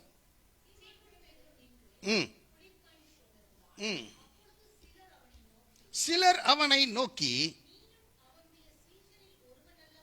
நீயும் அவருடைய சீஷரில் ஒருவன் அல்லவா என்றார்கள். அவன் நான் அல்ல என்று மறுதலித்தான். நடந்துட்டு இருந்தானா, இப்ப நின்றான். இப்ப நின்ற இடத்துல என்ன செஞ்சுட்டான்? மறுதலிக்கிறான். இன்னொரு இடத்தை நான் காண்பிக்கிறேன், வாசிக்கலாம். லூக்கா சுவிசேஷம் 22:55, 3வது இடம். மூட்டி அதை சுற்றி உட்கார்ந்த போது பேதுரு நடுவில் போய் என்ன செய்யறாரு? உட்காராரு. யார் அங்க உட்கார்ந்துட்டு இருக்கிறா? யாரங்க நின்றுட்டு இருக்கா? யார் அந்த அரண்மனையில் இருக்கிறாங்க அப்படின்னா, எல்லாம் இந்த போர் சேவகர், இயேசுவை விரோதமாக செயல்படுகிற கூட்டம் இருக்கு. அவங்களோட நடக்கிறாரு, அவங்களோட நிக்கிறாரு, அவங்களோட என்ன செய்யறாரு? உட்கார்ந்து. அடுத்த வசனத்தை வாசிங்க. உட்கார்ந்து இருக்கிறதை கண்டு அவளை உற்று பார்த்து இவனும் அவனோடு இருந்தான் என்றார். நல்லா கவனிங்க. இதுதான் 1ஆம் சங்கீதம் சொல்லுது. துன்மார்க்கருடைய ஆலோசனையில் நடவாமலும், பாவிகளுடைய வழியில் நில்லாமலும், பரியாசக்காரர் உட்காரும் இடத்தில் உட்காராமலும். ஆண்டோடைய பாதத்தில் உட்கார்ந்து இருந்தான்னா 1 மணி நேரம் இந்த இடத்துல காலர் நிமிஷம், ஆமா நான் அவருடைய சிஷ்யர் தான் என்று என்ன செஞ்சிருப்பான்? சொல்லியிருப்பான். இப்போ இயேசுவின் பாதத்தில் உட்கார்ல, இப்ப துன்மார்க்கருடைய ஆலோசனை நடக்கிறான். நம்ம வாழ்க்கையில நம்ம புரிந்து கொள்ளும். இயேசுவின் பாதத்தில் உட்காருங்களா? வசனத்தை நல்ல தெளிவா படிக்க நம்ம ஆயத்தமா இருக்கணும். எப்போதும் ஏதோ கடமைக்காக வசனத்தை படிக்கிறவர்களாக அல்ல, அதை ஆராய்ந்து அதை கற்றுக்கொள்ளுகிற ஒரு சீஷன் குருவினத்தில் கற்றுக்கொள்ளுகிற வண்ணமாக மரியாள் அவருடைய பாதத்தில் அமர்ந்து வசனத்தை கற்றுக்கொண்டது போல, அவருடைய பாதத்தில் அமர்ந்து கண்ணீர் விட்டு ஜெபித்த அண்ணாலை போல நாம் மாற வேண்டும். அப்பதான் இந்த சோதனைகள் என்ன செய்ய முடியும்? நிற்க முடியும். சரி, இருக்கட்டும். பாருங்க, நீயும் அவனுடைய சீஷரில் ஒருவனா என்றார்கள்.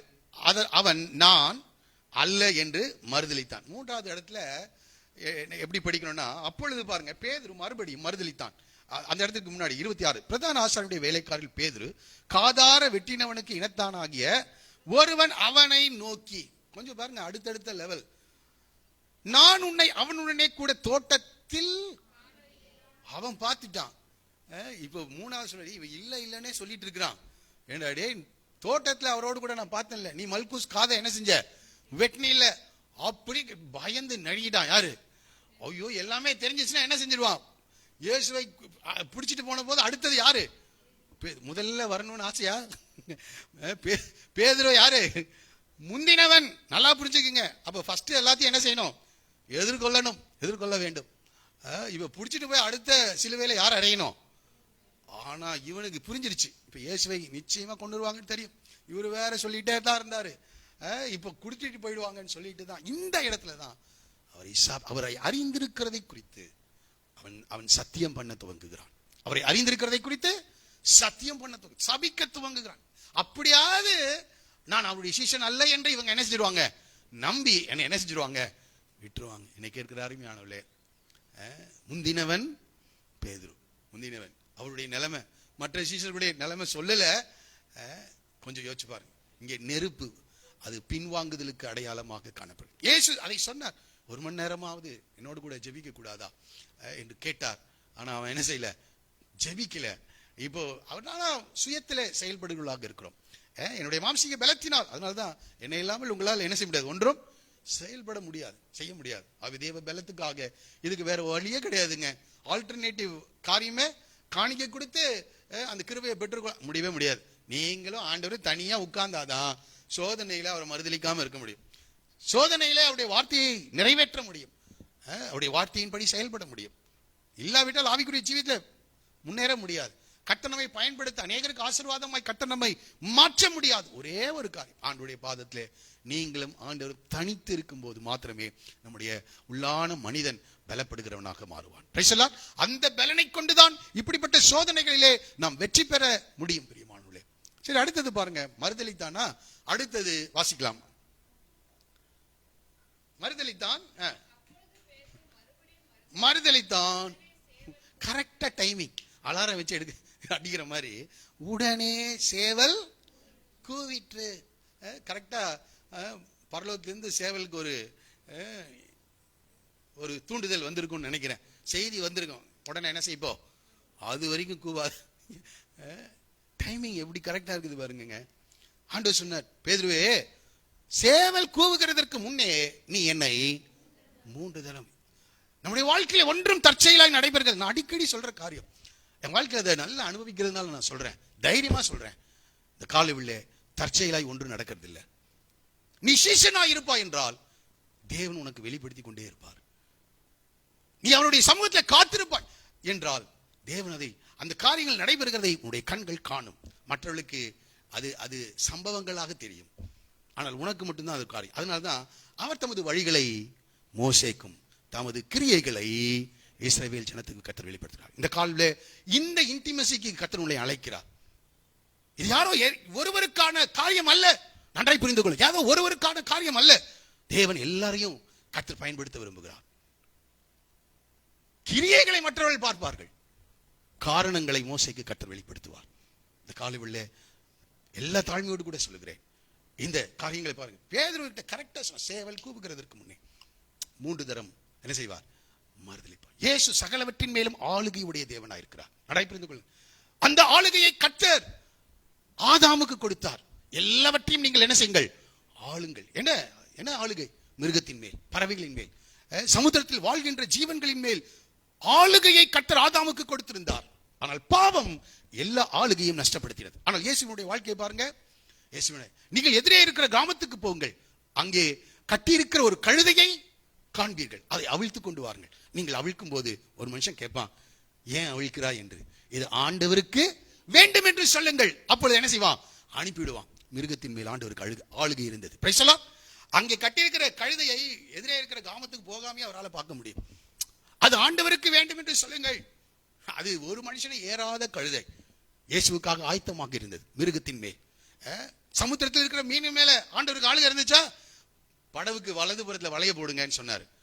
2 படவுகள் அமிழத்தக்கதான பேதுருவை பார்த்து தூண்டில் எடுத்துக்கொண்டு சமுத்திரத்துக்கு போய் ஒரு மீனை பிடி, அந்த வாயை திறந்து பார், அதிலே என்ன இருக்கும், ஒரு வெள்ளி பணம் இருக்கும், நீ எனக்காக அவனுக்காக உனக்காகவும் அந்த வரியை செலுத்து என்று சொல்லுகிறார். இங்கே பறவைகளின் மேல் இயேசுவுக்கு ஆளுகை இருக்கிறது. ஒரு இயேசுவமா, ஆமா, சகலவற்றின் மேலும் ஆளுகை, வானத்திலும் பூமியிலும். இது ஒரு உதாரணத்துக்கு சொன்ன, எல்லா அதிகாரம் இருக்கு. பிரதான ஆசாரியன் மேல அவருக்கு என்ன இருக்கு, அதிகாரம் இருக்கு. நான் தான் சொன்னா எல்லாம் கீழே டமால் நினைச்சுட்டான், விழுந்துட்டான். இயேசு என்னுடைய பாவத்துக்காக தன்னை என்ன சொல்றார், தன்னை அர்ப்பணித்தார். அதனால அவங்க கைது செய்தாங்க, அதனால அவர்கள் சிலுவையில் அறைந்தார்கள். அது பிதாவுடைய திட்டம். அதற்கு தன்னை அர்ப்பணித்தார், அவர்கள் செய்தார்கள், அதை நிறைவேற்றினார்கள். ஆனால் அவர் ராஜாதி ராஜா தான். Price the Lord. அவர் நமக்காக அந்த ராஜரீகத்தை விட்டு அடிமையின் ரூபம் எடுத்து மனித சாயலாக என்ன செய்தார், மாறினார். அவர் அடிமையா இருந்ததுனால தான் அவர் பிடிச்சிட்டு போனாங்க. இந்த காலையில நம்மை ரட்சிக்கும்படியாக, நம்மை அவருக்கு ஒப்பாக மாற்றும்படியாக, இழந்து போன ஆளுகையை மறுபடியும் நமக்கு கொடுக்கும்படியாக, அந்த ஸ்தானத்தை மறுபடியும் மனிதர்கள் பெற்றுக்கொள்ளும்படியாக தன்னுடைய ஆளுகையை, தன்னுடைய ராஜரீகத்தை அவர் விட்டு துறந்து அடிமையின் ரூபம் எடுத்து தன்னுடைய சரீரத்தை உனக்காக எனக்காக சிலுவையிலே ஆண்டவர் ஒப்பு கொடுத்தார். சொல்லுவோமா, ஒரு நல்ல ஆண்டவர், ஒரு நல்ல ஆண்டவர்.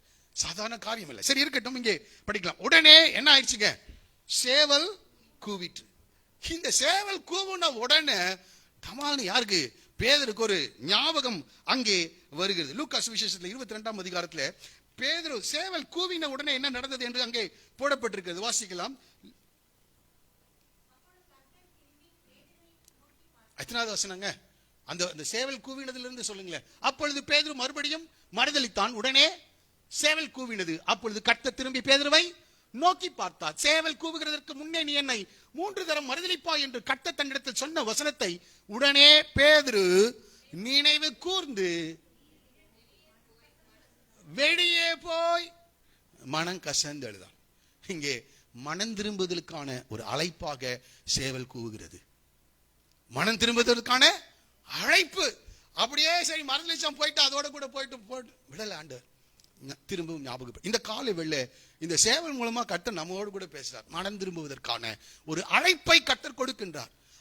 அந்த இடத்துல அந்த அழைப்பை அவன் பெற்றுக்கொண்டு அவன் போய்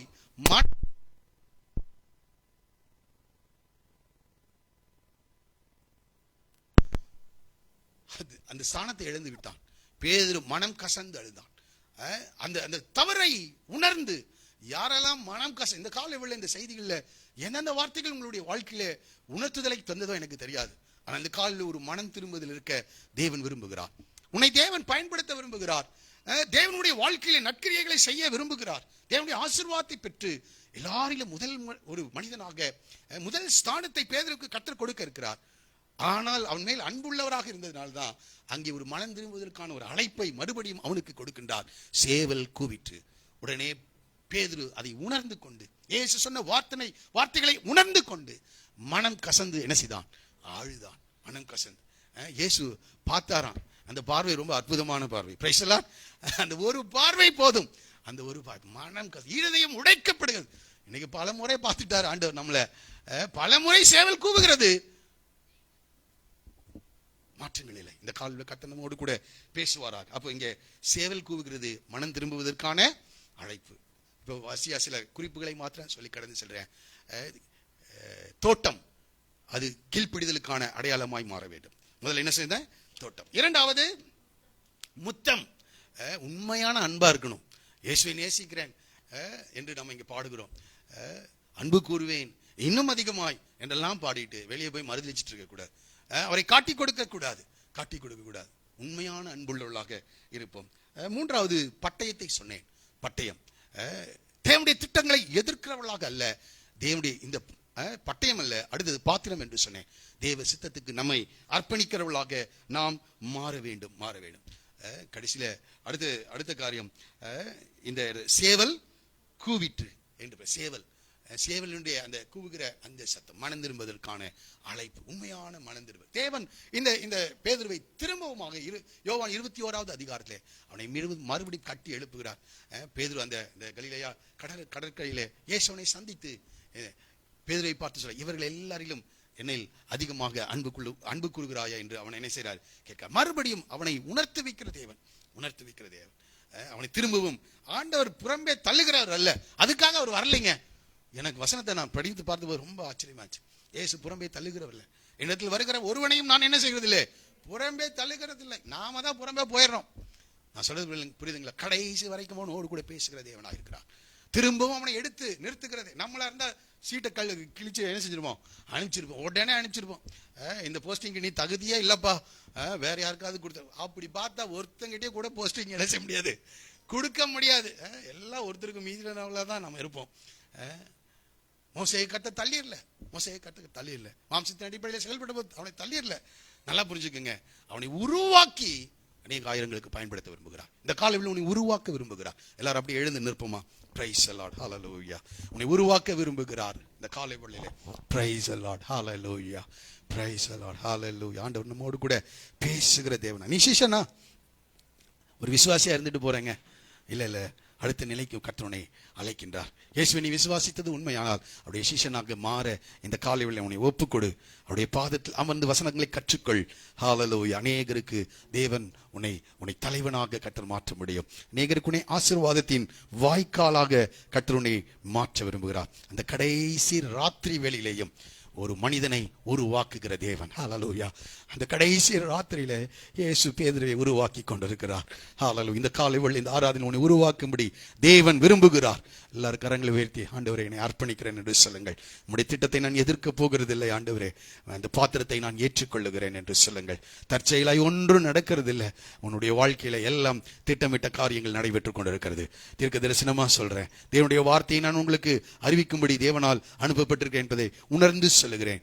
எல்லாம் தேவனுடைய திட்டங்கள் நிறைவேறி கொண்டிருக்கிறது. ஒருவேளை அற்பமாக அந்த காரியங்கள் நமக்கு தெரியலாம், ஆனால் ஹல்லேலூயா, தேவன் ஏற்கனவே முன்குறித்தவைகள் வாழ்க்கையை நடைபெற்றுக் கொண்டிருக்கிறது. உன்னுடைய குடும்பத்திலே நிறைவேறி கொண்டிருக்கிறது. தேசத்திலே கர்த்தர் நிறைவேற்றி கொண்டிருக்கிறார். தேசத்திலே ஜெபங்களுக்கு பதில் வரலன்னு நினைக்காதீங்க. அற்புத விதமாக தேவன் பதிலை கொடுத்து கொண்டிருக்கிறார். பிரைஸ். எல்லாரும் கரங்களை உயர்த்தி ஹல்லேலூயா, எங்களை அர்ப்பணிக்கிறோம் இந்த வார்த்தைகளுக்கு. எங்களை உருவாக்க எங்களை அர்ப்பணிக்கிறேன் என்று சொல்லுங்கள். ஹல்லேலூயா. உன்னை தேவன் பயன்படுத்தணும்னா அர்ப்பணிக்க ஒப்பு கொடுங்கள். அநேகருக்கு உன் குடும்பத்துக்கு உன்னை ஆசீர்வாதமா மாற்றுவா. ஹல்லேலூயா. மறுதலித்தவன் தான் பேரு, ஆனால் தேவன் திரும்பவும் எடுத்து நிறுத்த விரும்புகிறார். இந்த காலவிலை நம்மோடு கூட தேவன் பேச திருவிருந்த ஆராதனைக்கு நம்ம போறதுக்கு முன்னாடி உண்மையான மனம் திரும்புதல் இருக்கட்டும். Praise Lord. பட்டயத்தை உரையிலே போடுன்னு இன்னைக்கு அநேகரை பார்த்து சொல்றார். ஹல்லேலூயா. ஆவிக்குரிய ரீதியிலே காரியங்களை செயல்பட வேண்டும் என்று தேவன் உன்னுடைய வாழ்க்கையை எதிர்பார்க்கிறார். ஹல்லேலூயா. சூழ்நிலைகள் மாறுகிறதை காட்டுகிறார், எச்சரிக்கிறார், உணர்த்துகிறார். இந்த காலை வேளையிலே ஹல்லேலூயா நம்ம அர்ப்பணிப்போம். ஹல்லேலூயா. ரகர சந்தரதியானபா. எல்லாரும் கரங்களை உயர்த்தி கர்த்தரை ஸ்தோத்திரம் பண்ணி ஜெபம் பண்ணுங்க.